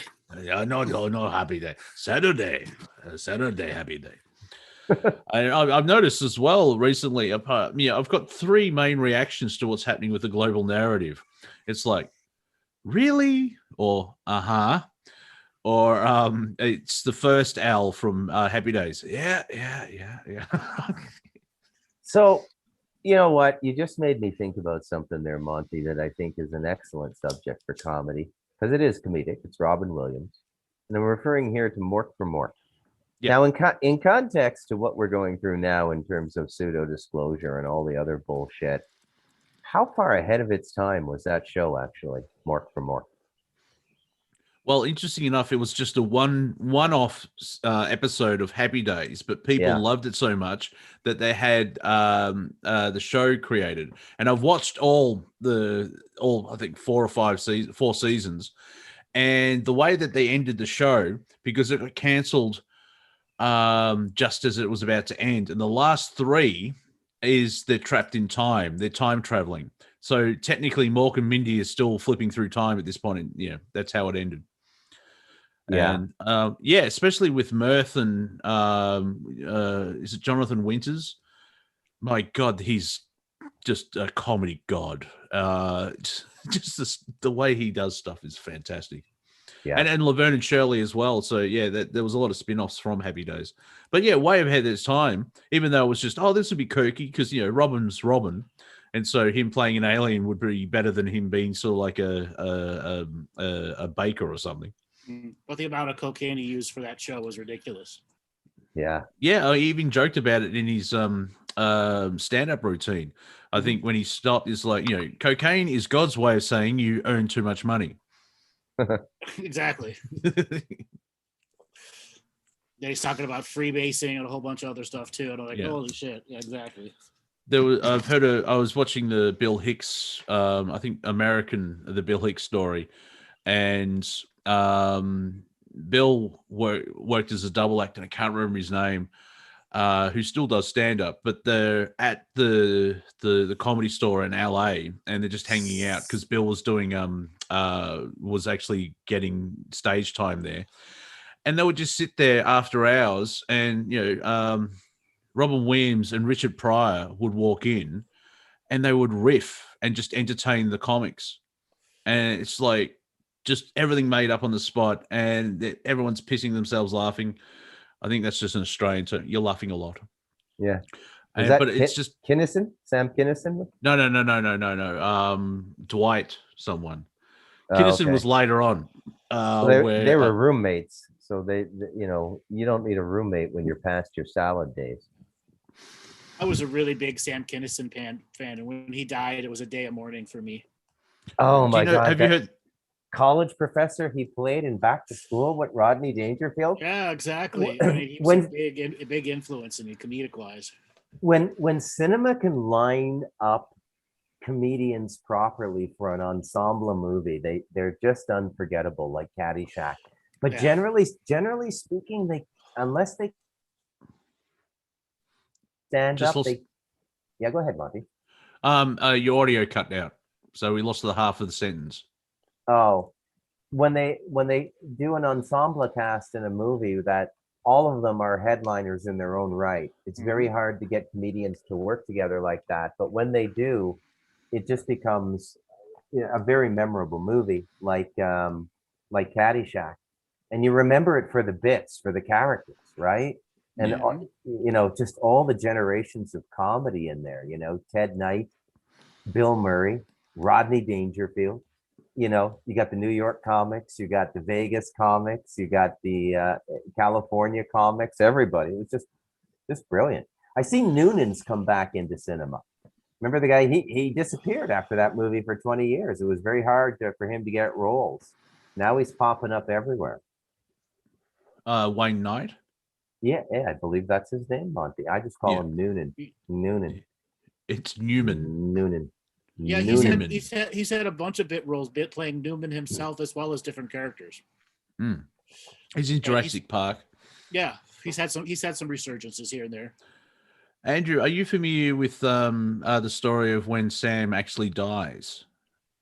Like from a witness, I think it. I know I am, but it's been so long since I thought about it. It'll be fresh for me.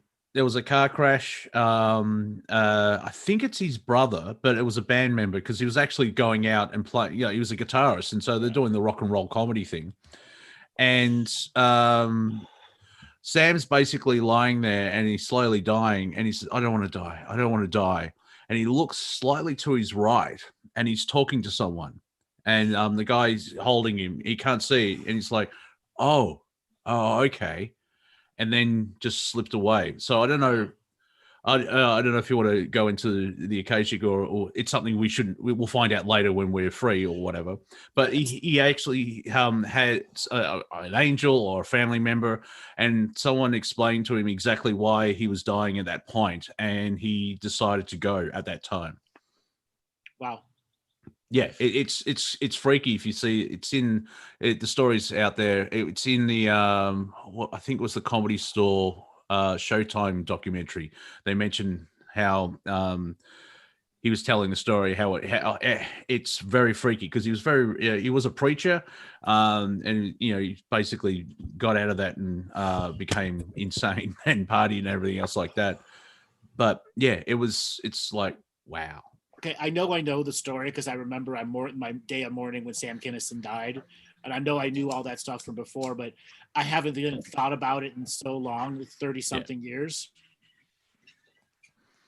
But I listened to Sam Kinison, like all of his stuff, as much as I could possibly. It was always playing.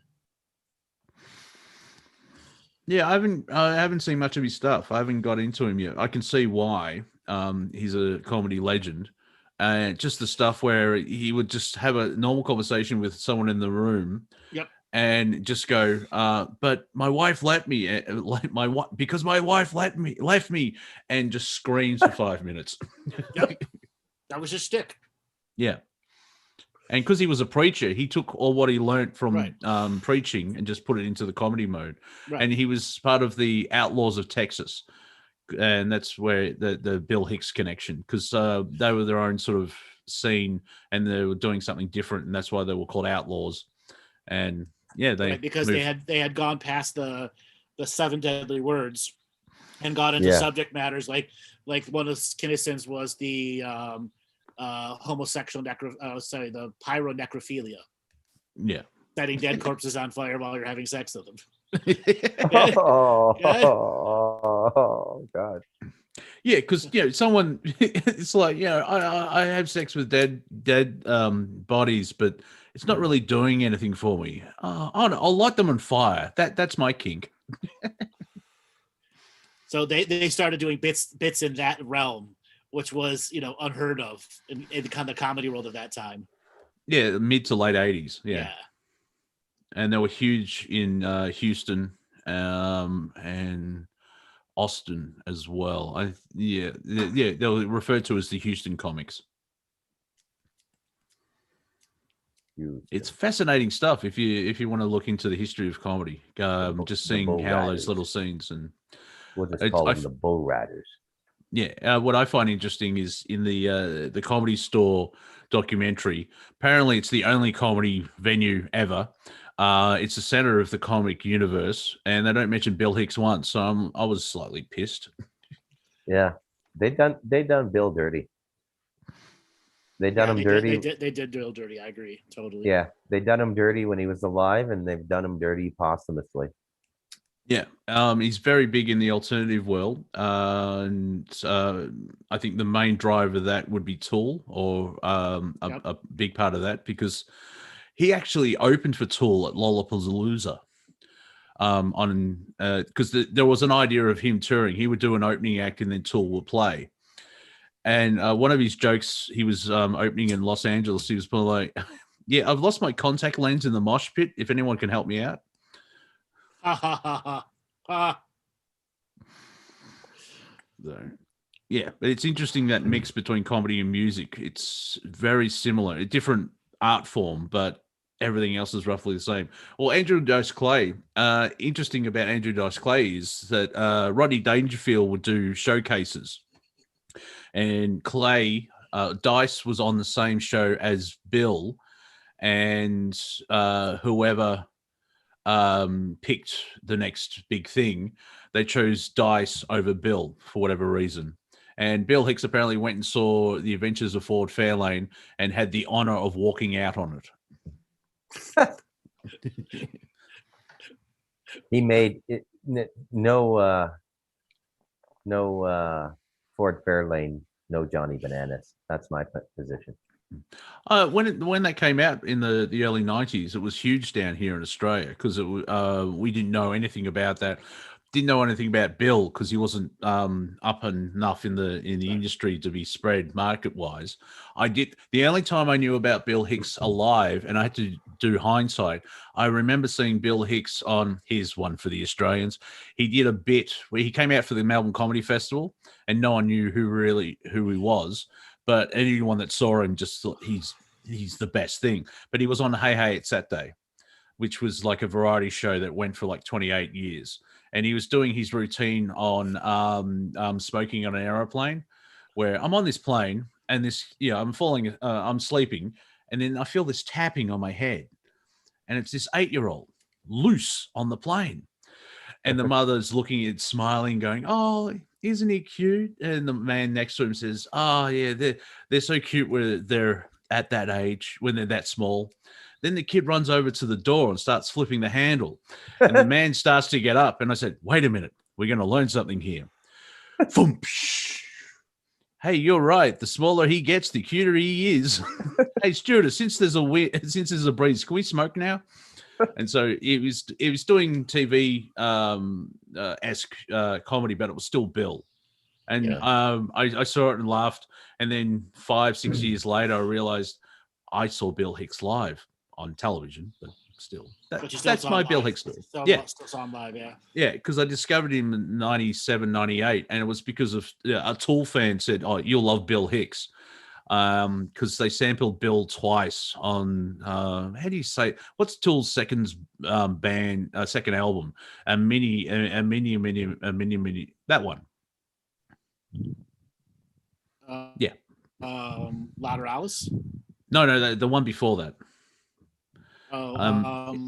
It's got Amenia. Sober, but Sober was the big song. Yeah, that was on their first album, which is Undertow. It's the one in the middle, which had I've gone blank now. Anemia, yeah. That's how you say it. Yeah, yeah. Yeah. Stinkfist was their album, and that single, and it's like, yeah, that's a lovely. Apparently, it's about anal fisting. Thanks, Maynard. Yeah. That's a lovely song. All right. Do we want to insult our audience to come and raise their hands as we do every Friday? Yes, but Yeah. we figured out that they're afraid of you, so you do it because they'll come on. When we do it, it's like, nah, fuck it. Well, somebody raised their hand already. Yeah.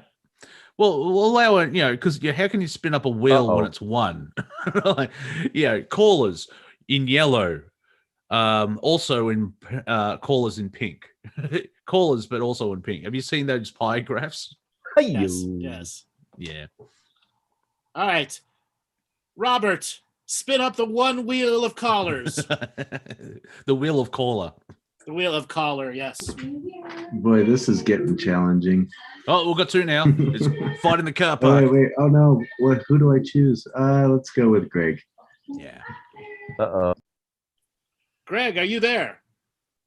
Still muted. Got to unmute Greg. May the power of the internet compel you. Greg, we're sending you a signal. Hold Okay. on, Greg. Can you hear me? One more Yes. step. Where are you calling from, Greg? Los Angeles. Welcome to the show. Hey. Brave Um, so- English. How are you guys doing today? Good. What do you Good, think of the thanks. show so far? It's pretty good. It's pretty good. I'm casually just like watching and working a little bit at the same time. Ooh, I do that a lot. what are you working on? Building progress reports so some staff can hand them out and do that kind of stuff. Oh, okay. Lots Just interesting dichotomy, working on progress reports and listening to us. Hopefully it doesn't bleed through. Yeah. So Andrew, I want to ask you what you thought about what's going on in Armenia right now, because you were talking about Turkey and that whole region and kind of just sparked my interest a little bit. Well, all those areas have to decide if they're going to shed off their totalitarian governments and go into more of a natural form of government that doesn't use globalism to take away all the resources. Yeah, that's sounds just such a fun. big problem. Because right now, there's an election going on, Mhm. and it's just like one fool on the other. It's like, what is going to happen with them? More fools are going to come. So we're screwed then. No, this is the time where we make new movements. How so? What does it take to start a movement?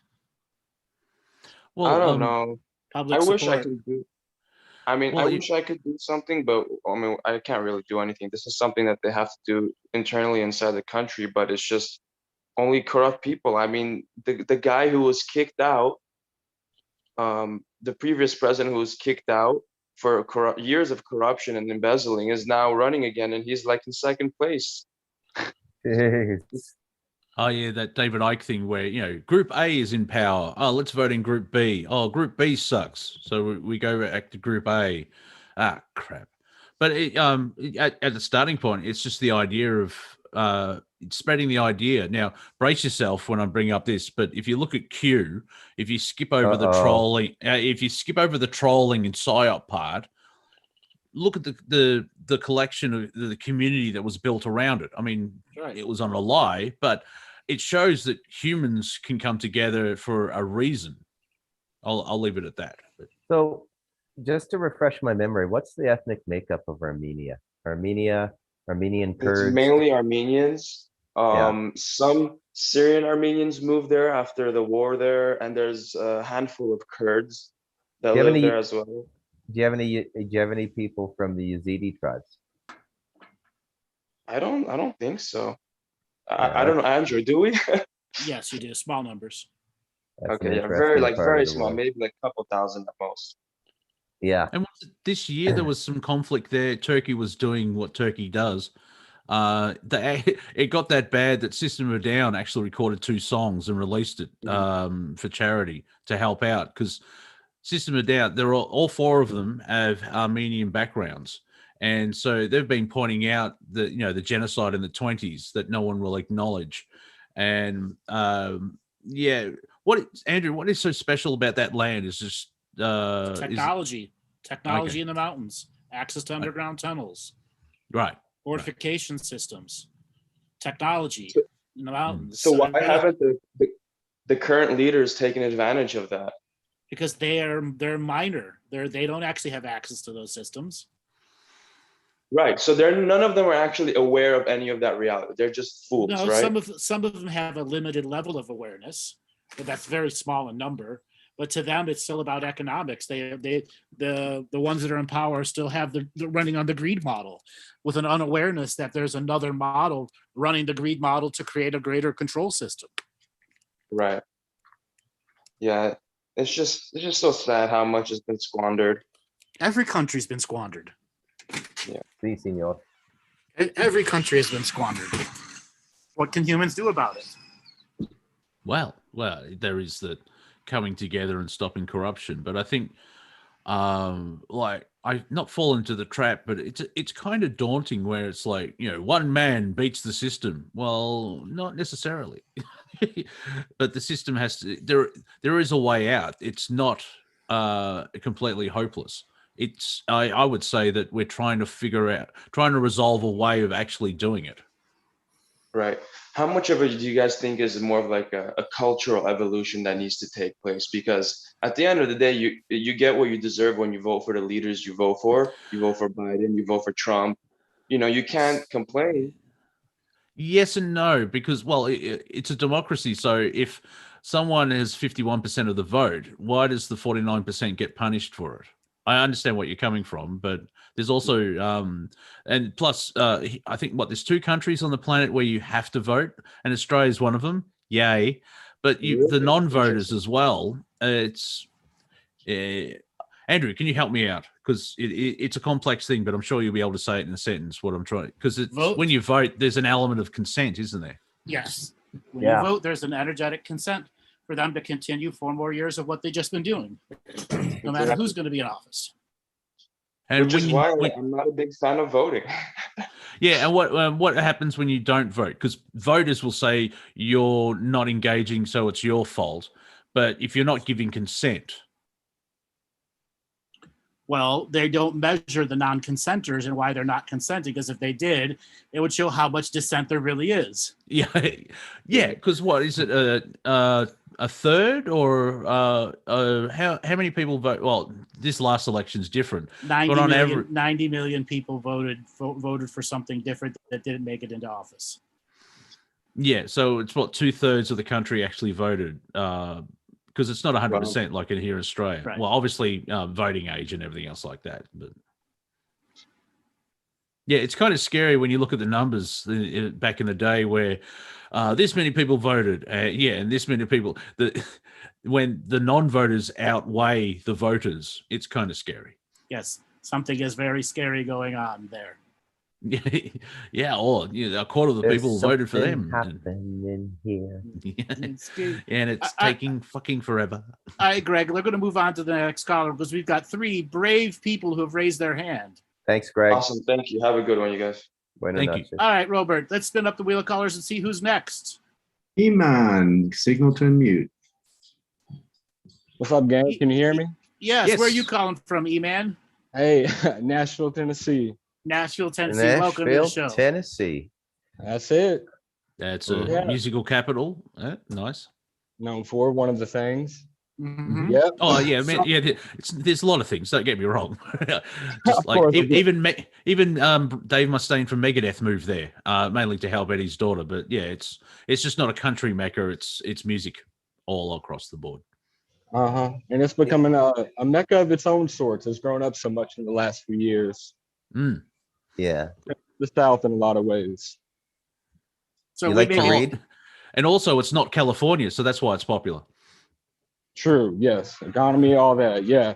I'm a native, so seeing the great migration of people coming over the years has been interesting. But I'm looking to get a home pretty soon and get out in that Goldilocks zone, not too close, not too far from the city, in due time. Oh, nice. And then let the bears into your house and take your shit. That one coming. Yeah, I'll be ready for it. But hey, guys, I wanted to call in and just throw a couple of name suggestions for the group. Okay, go ahead. Okay. The first one, the Three Musketeers. Musketeers. Ooh. Tied up. Yeah. Okay. On to the next one. The Three Albino Amigos. It's the alliteration that caught me there. You know, Yes. the repetition of that vowel. Very, very well done, sir. That's your Yes. Tennessee drawl coming out. Yes. A little bit. I'll be bilingual like you. And I'm giving myself about a 4-year time frame. Oh yeah. We could have a tagline. We white, yo. All right, and your Yeah. third one? Third one, we're looking at the Tres Leches. Today's leches. Yo Aha. sabe. Yo sabe. That's a famous cake down here. Green milk. That's my wife's favorite cake. Tres leches. I got to buy that every time we go in town. Yeah, it's a huge surprised. cake down here. And when you buy it at a bakery, they actually have a little milk at the bottom. So it's like you eat the cake a bit wet at the bottom. It's actually Exactly. delicious. Absolutely delicious. Yeah, the In three milk. Spanish. The three, yeah, that's what it means. The three milk. The three cakes and cookies. Tres leches. Yes. Yes. Where you can have your cake and eat it too. You know. Right. I kind of like musketeers. I thought you'd like that one. Yes, I'm liking that one. Yeah. Okay. Hey, I thought while I'm at it, you know, and it's good timing because y'all were talking about comedians. I wanted to get y'all's Mount Rushmore of comedians. I have my own, but I'd like to hear y'all's first. Chappelle, Burr, Kevin Hart, all the guys on the Redneck tour. Yeah. Jeff Yeah, Foxworthy, Larry Andrew- the Cable Guy. Yes. You do know there's other you know there's other countries, right? No, All right. I don't. I'm an American. Fair enough. So I guess by the parameters of the question, we have to name American comics too, because you got to be American to get on Mount Rushmore, right? International. Oh, I would go. I think Richard Pryor, Red Fox, and Norm Macdonald. Mm-hmm. Let me see. That's about it. Do you like Norm? Do you know about Norm in Tennessee? Norm Macdonald? Yeah, I found out about. I really, you know, he's kind of one of those guys that's lingered, and then I gave him some real attention like a year ago, and like, Yeah. man, this is one of a kind. Oh, he's a comics comic. He did this dinky little show on YouTube, like unbelievably like $100 budget. Everybody went on it, and then Netflix gave him a show. He probably pissed off the producers. He doesn't work well with the second tier of comedy, the business tier. It probably explains a lot of the Norm Macdonald stories there are out there from comedians. Oh, he's legend. He's legend. Oh yeah, stuff of legends. Do you remember the first time he came back to SNL to host after they fired him? He says, well, they fired me for not being funny. Now they want me to be host. This show must be really unfunny now. This sure sounds sucks. Yeah. Oh, man. I'll give you mine real quick. I guess I've got a little bit of an American bias going. Chappelle, Carlin, Pryor, and Burr. If you're wondering why I didn't mention the legendary Bill Hicks, it's because he's on a mountain of his own. Yeah, it's slightly bigger. Yeah, there's the. For me, I've been trying to think of Australian and English comics as well. But well, yeah, Monty Python, Robin Williams, Bill Hicks, and an Australian comic called Dave Grant, just to shake things up there. Yeah, hey, you turned me on to an Australian comedian who did a joke. I forget his name now, but he did a joke about it. He was like the heavy metal guy. Steve Hughes. Hughes, man, the guy's hilarious. That how you know your gay joke? Oh man, I was laughing out loud. Oh yeah, I love that. I'll just repeat it here. Steve won't mind. Please. He was living in Manchester. He went over to England to do a tour, and then lockdown started. So I don't know if he's come back to Australia because he flips between Australia and England, and so he got stuck in England. It's like, oh, that's just fucking great. But in if you have an earring, I think it's in the left ear, it means you're gay. He was told by someone in England when he was in Manchester, and he's like, "Oh, that's really weird because in Australia we know you're gay because you've got a cock in your ass." Oh man, just caught me at the perfect time, man. Yeah. That was hilarious. Yeah, it's and like it expands on that where it's like people think that gay men are pussies and weak. It's like, what are you talking about? They fuck men. Like, Hard to argue. Hard to argue, Yeah. exactly. yeah. All right, Greg, thanks a lot for calling in. We got 2 more callers we got to get to. That was E-Man. See you, E-Man, sorry. Yeah. Sorry, Not E-Man. Greg too. Thank you for your call. All right, Yep. E-Man, take it easy. All right, Roberts, let's spin up the wheel of callers and see who is next. I think it's going to be someone starting with S. Someone starting with S. Santo. Santo, are you there? Good English name. That's saint in Spanish. Can you hear me? Yes, how are you Yeah. doing today? I'm doing well. I got a bit of a cold, actually. You sound Should I like you're get tested? you sound like you're 5 miles away from your computer. I'm almost talking into it. So you must Yeah. have some other device open as your microphone must be selected on a different device. Do you have a microphone or a headset? Hang That's on. it? That's better. Can you hear me now? Oh Yes. God, yes. Yeah, much better. Well, there you go. It's this complex technology when you're sitting on a deck with a Mac and a UE Mega Boom, and you don't know what the hell you're doing. Said the tech guy. Hey, I agree. I agree with the last. Who was the last guy? E-Man. Renaming the E-Man, show. yeah. Or known as AKA E-Man, Greg yeah. too. Yeah, rename the show. I think that's a good idea. And the bit about comedy, I like that because the American thing is very American. And we Aussies are kind of stuck between English, American, Jewish, we kind of, and Americans kind of, I feel, don't get the Aussie humor. Do you agree, Monty? They kind of think we're a bit weird. Like that last one, with about the the gay guy and that. Yeah. The average Aussie would piss himself laughing, But Yeah, I just got to feel Americans would go, oh, it's a bit inappropriate. Well, it's the influence of England, the mother country, and so we have a mixture of. We're brought up. We started at English, and then you have the American culture spreading out like a disease, and so we have a mixture of both. And it's sort of, and plus Australians create their own form of comedy because everything here in Australia wants to kill you. About a third of it can't kill you, but it wants to. But it's just adapting to the land, and so there's that you got to laugh, mate. It's that the house burnt down and there's a flood and all this. Like, well, you got to laugh, and in a way it's a coping mechanism on a unconscious level to experience and survive Australia. Sounds pretty we damn kind of got conscious this to me. Yeah, but the short answer is Well, it's like pretty- yes.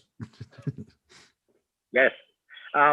And hey, Bruce, I wanted to ask you, are you got Costa Rican citizenship? How does it work? Are you interested in coming over? No, I'm just curious. I'm just curious as to, because there seems to be this quality about Costa Rica where there've been quite a few Aussies I know that go over there, and I'm not quite sure what the attraction is. Is it? Tell me. Garden like Eden. What is it? Well, there's a lot Besides of that, there's a lot of different reasons people come here. A lot of different reasons people come here. I could be general, but I don't think I want to be. So what you do is you come here and you live for a while on what's called a tourist visa. So every 3 months, you got to leave the country. And you can go to the Panama or the Nicaragua land border. And you can keep doing that for a while, but I've been here 7 years, we've noticed things have started to change. You can get residency. There's a number of ways you can do that. You demonstrate that you make $2,000 a month. You apply for residency. They give it to you, and then you pay into the public health system. It's about $100 a month, and you can apply for long-term residency, or you can generally, to get your citizenship, you got to get married. You have to have dependents here.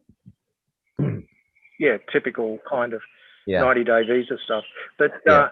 are you seeing Costa Rica as an escapist place? Because it sounds like a lot of people seem to go No. there looking for something that doesn't exist. So it really is a place to be.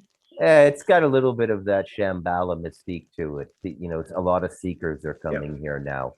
But there is a lot going on here. There is a tremendous renewal in life sciences, well-being. Right now it's catering to an economy of people that have money. So, you know, that's not to say backpackers don't come here. There's something for everybody. Look up Punta Mona, Puntamona, down in Limon. It's a co-op people live on, and it's all permaculture. They live off the food on the land. But the guy who set it up 20 years ago is one of the best guys in permaculture in the world. They have fruits there that can't be sold because there's no way to transport them once they're picked off the vine. They've got to be eaten fresh. And you have to do a bit of work when you're living there. I'm not sure if he charges you to live there, but it wouldn't be expensive. I can't imagine it being more than $300 or $400 a month.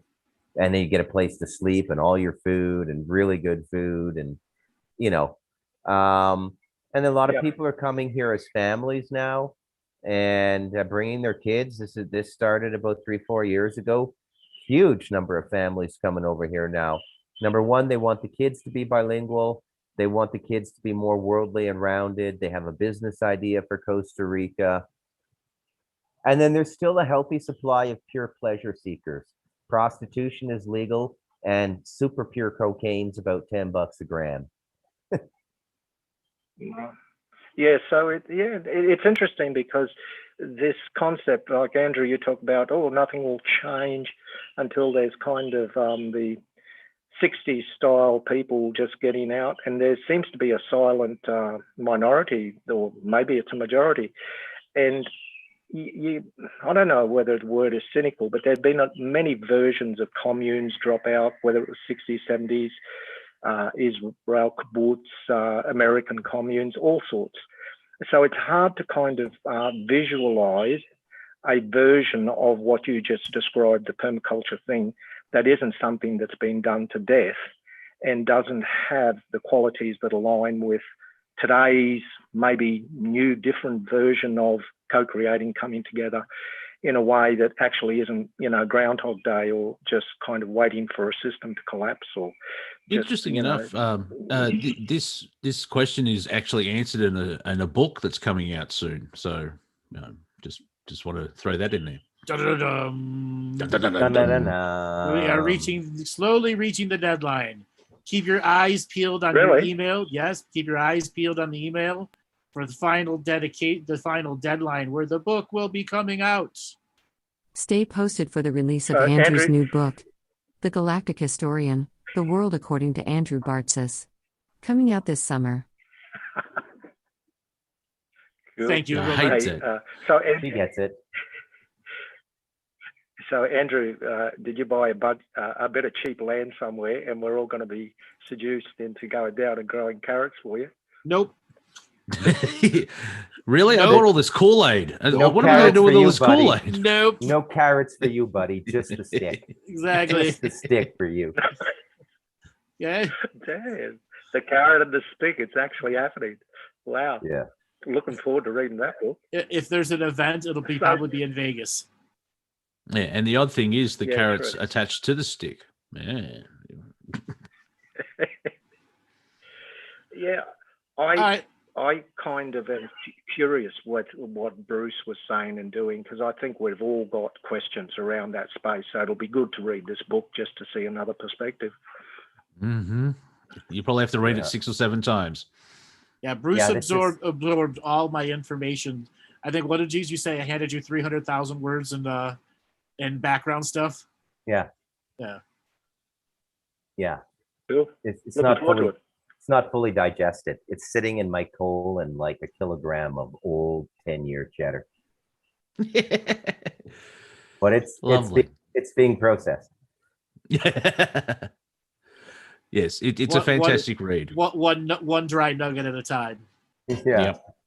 Yep. The book, in my opinion, the book turned out absolutely beautiful. It's a beautiful, beautiful book. So I can hardly wait for people to experience it. Yeah, and I just had a thought. The three of us are waiting to see what the reaction will be. Like, obviously, people listening, they'll find it fascinating. They'll absorb the information. They'll use it. They'll evolve. They'll tap into their awesome potential. But we're more I'm waiting for the comedic effect of people that get really pissed off because it exists. So we'll probably be doing slightly comedic reviews of people losing their shit because this information's gone out. So that's going to be fun. There will be a controversial factor to this book. Yeah, he can't. It's like that scene in Attack of the Clones in Star Wars. He can't do that. Shoot him or something. Don't worry, it's an obscure meme. Let's move on. Well, I know, Santa, you will be thoroughly tickled, and all of the great people that are listening now. This book will definitely have aspects that make you go, huh, think, tickle, all sorts of unique things. Yeah. Mind altering, mind expanding. A challenge in a good way. Andrew, you keep saying, read books. I can read a page, I fall asleep. Yeah, something about a lot of books is just, I don't know. And so I'm looking forward to this book because I find it very hard to read a lot of stuff these days because it just doesn't really say a lot. So or you're just reading bad books. Anything just reading bad books. Yeah, with this book, you'll enjoy it. You probably won't want to put it down. What it's beautifully written. In a way, it's easy language. I'm not going to say simple in the proper context. It's simple, but it's A plus B is C type thing where it's like you read a paragraph and it makes sense and you can read it out loud and it flows quite well, but the information that's contained in it, your brain's just gone and you probably have to pause just to assimilate it. Well, that's what I look for, because I think we've gotten used to this idea of you look at something, put on a video, play it at 3 times the speed and go, oh yeah, that was all right. So unless you learn to speed read, I got the feeling we need to go to hieroglyphics, because I got this feeling that we think in images and paragraphs can be long and boring. So unless you can speed read, you kind of lag in terms of the images versus the rate at which the words, you're reading them. And then I find I just start to drift into your own imagination. And then you're going, hang on, I'm making up my own story here. Where's this one going? So it'd be great to be able to read something like that just creates these explosive images as you're reading it. Actually, Santo, I have an idea for you. Santo, do a review. Like when you get it off Amazon, do a review, because I think it'll be fascinating to see what your response will be. Because if usually bores book the crap out of you, this one won't. Cool. That's exactly what I'm looking for. There you go. So yeah, you owe us a review. So wait till the book comes out. I'm not saying give us a review now. You haven't read it. A precognitive review. When is it coming out? Yeah. 15. 3 to 4 days. Yeah. Oh, really? I will send an ebook. Is it going to be an ebook? There'll be an ebook, a physical paperback, and a hard copy. Correct. And then eventually an audiobook, which I think Andrew will do. Yeah, which will come later in August and October. Yeah. Oh, wow. And also there's another audiobook coming out as well, because I read the fucking thing. So if you want to listen to me for 7.5 hours, Stardust Ranch is coming out very soon as well.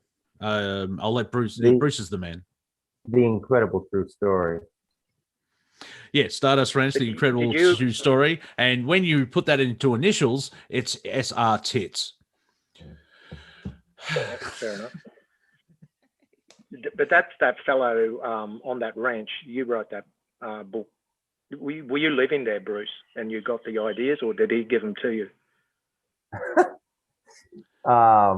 No, I've never lived there. No, and the book is a product of a long collaboration between John and I, going back to 2012. But then it stopped and it picked up again in 2019. Yeah, it's in the book. Yeah, it's in the book. I read the fucking. So it's like it's like a kindergarten class as you get into Andrew's material. We explain portals very well, and we very graphically let you know what it's like to live on a portal of that magnitude. There's actually two major portals there. Some people say 5, but you know they really exist. And John has a really good story to tell, and we told it as best as we can. So he's a very colorful individual. That book is doing fantastic. I'm glad I wrote it. Yeah, I'm actually if I may, very quickly, I try to explain Stardust Ranch to a friend of mine, and it's about an 8,000-year-old time portal and aliens. Sounds interesting. Like, yeah, it is.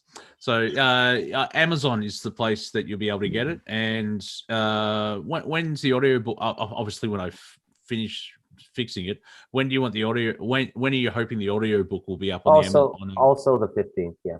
Yeah. So on the 15th, so you've got to buy Andrew's book, Stardust Ranch, and then get the audio. And don't read the audio. Listen to the audio and read the book, because it's my interpretation. Still makes sense, but yeah, just putting it out there. Cool. And I sound awesome. Cool. Well, I might get back to it. And I'm just going to ask one last question. There's this weird picture of a bus on Andrew's page. I don't know. Is that anything like the bus? What bus? Where at? What page? I think you shared the video page of that. The renovation of that touring bus. It's a massive bus. It's huge. Okay, you're talking about that. Yeah. What about it? Are you actually going to be touring in a huge bus like that? No. I put that up there because that's the big dream. I could have that. Oh, no, that's like a $3 million. That's like a $3 million RV. No, because it was reminding me of getting on the bus. Remember the in the San Fran 60s days, what was that? Because I just had that flash of image, and I thought you were sort of actually going to do this running around the country, getting people on and off your bus. In some strange way. I'm not. No, I'm not going to do that.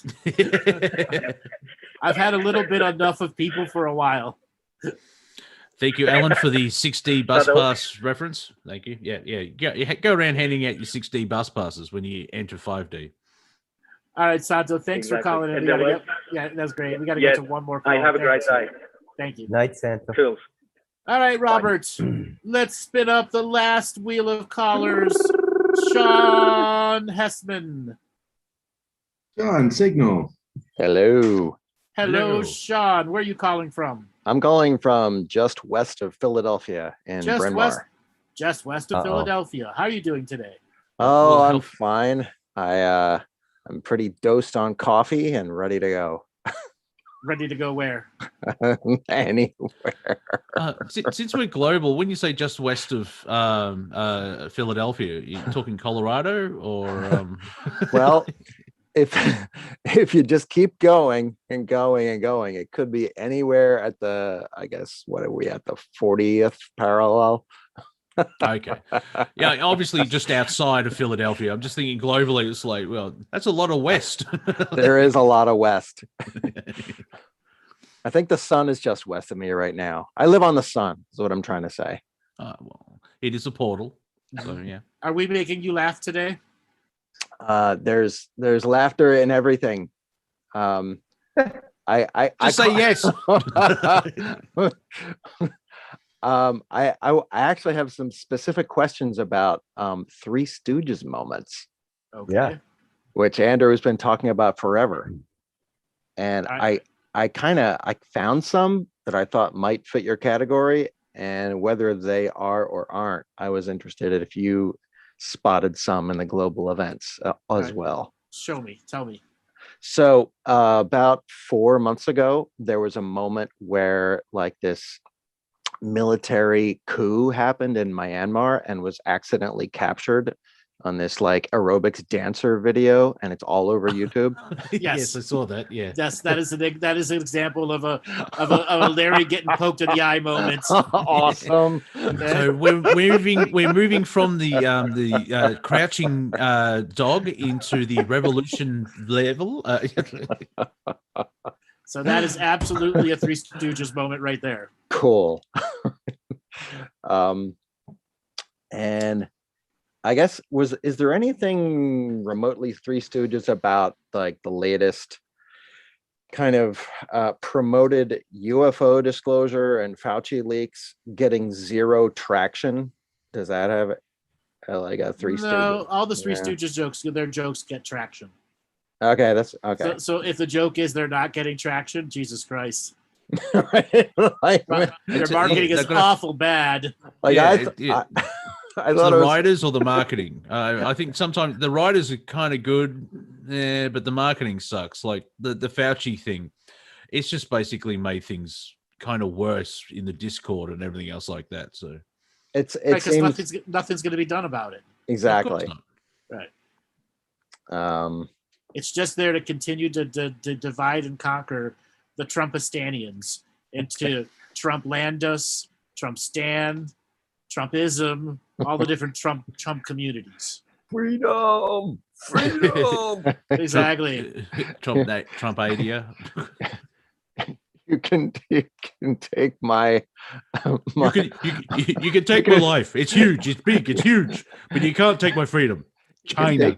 You can take my internal organs, but you can't take my freedom. Oh. Yeah. Yeah. Here we go. There it is. Exactly. That is the Three Stooges moment. Oh my God. Okay. What is the karma of that woman? Okay. I feel like she goes on Mount Rushmore in the future. the yoga teacher of peace. The accidental whistleblower.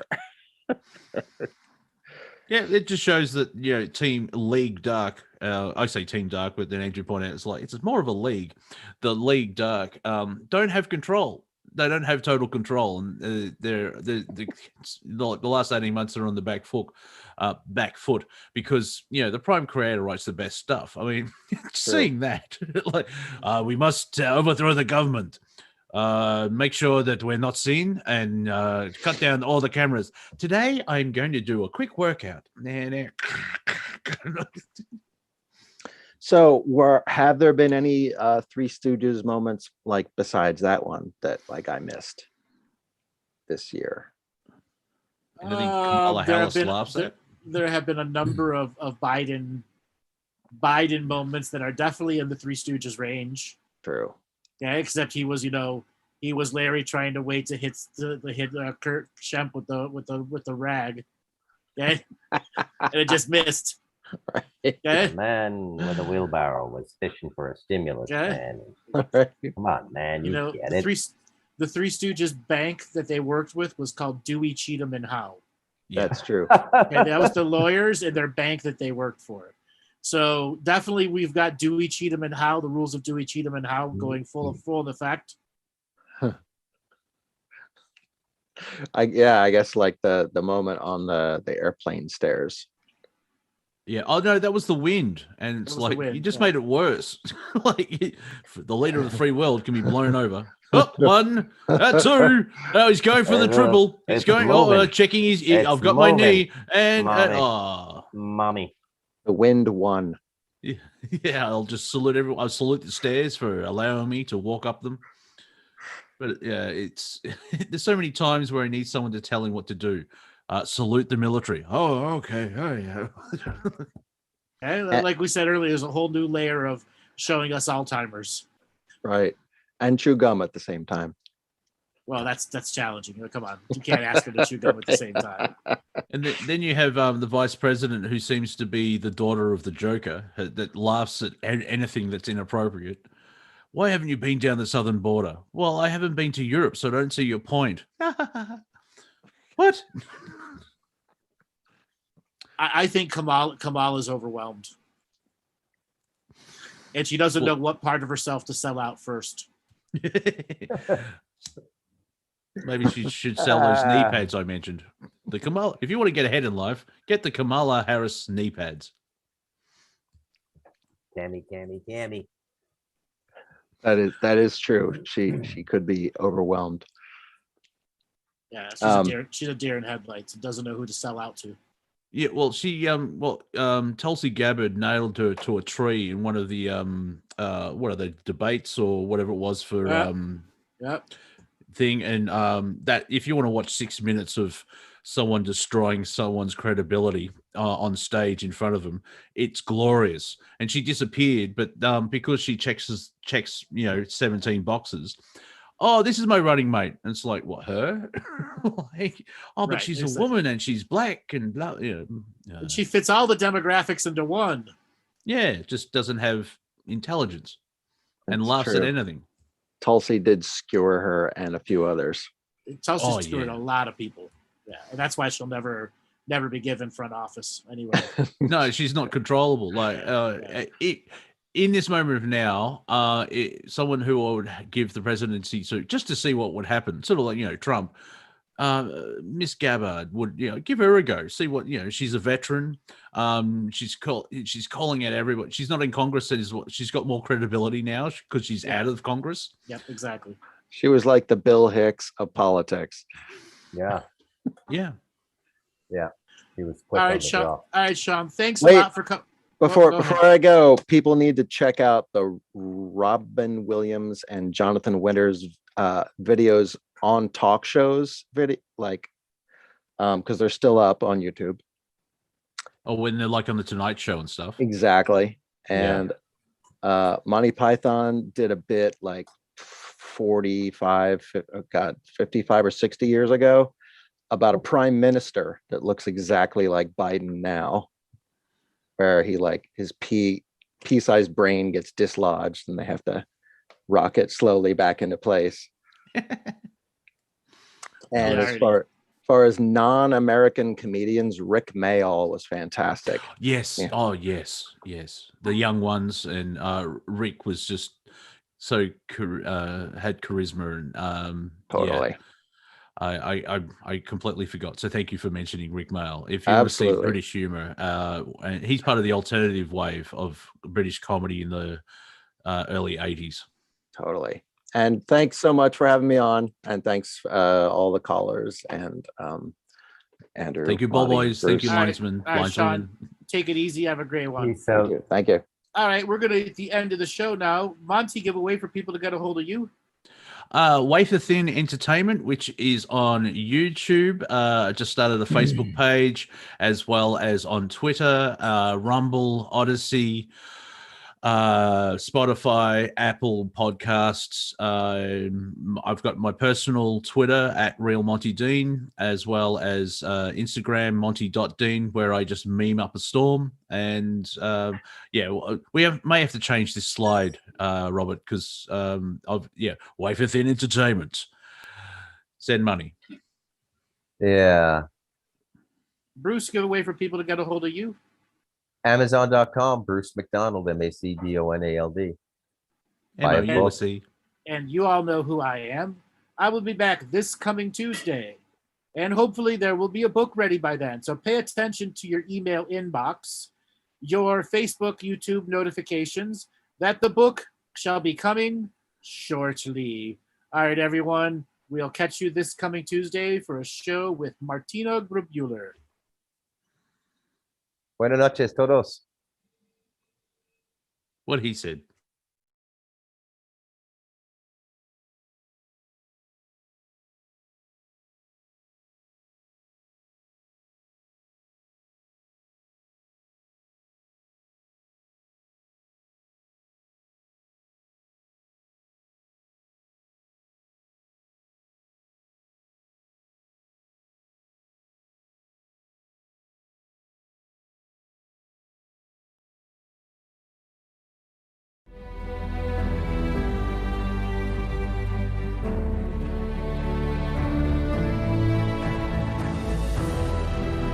each different bubble of reality is true. A galactic historian is a person that looks at all the lines of dramatic karma. Nudge, nudge, it's the Holy Grail. Improvise. Mysterious. It's counter psychic intelligence. Why is DNA farming of this star cluster so important? Because we do manifest our reality. We do create our reality.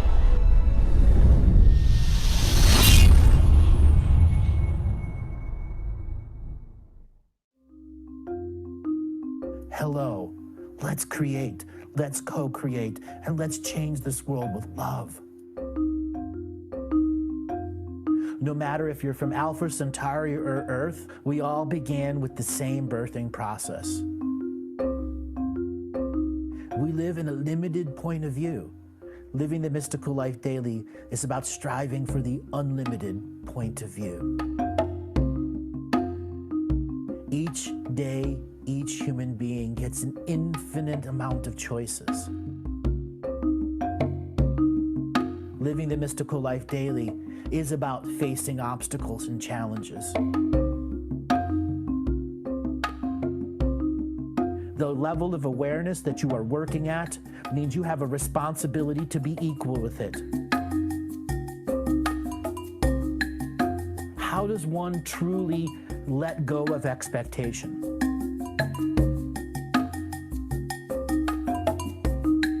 You can make the moment that you wake up to the moment you go to sleep sacred. The keys to success: choice, choice, choice, and choice.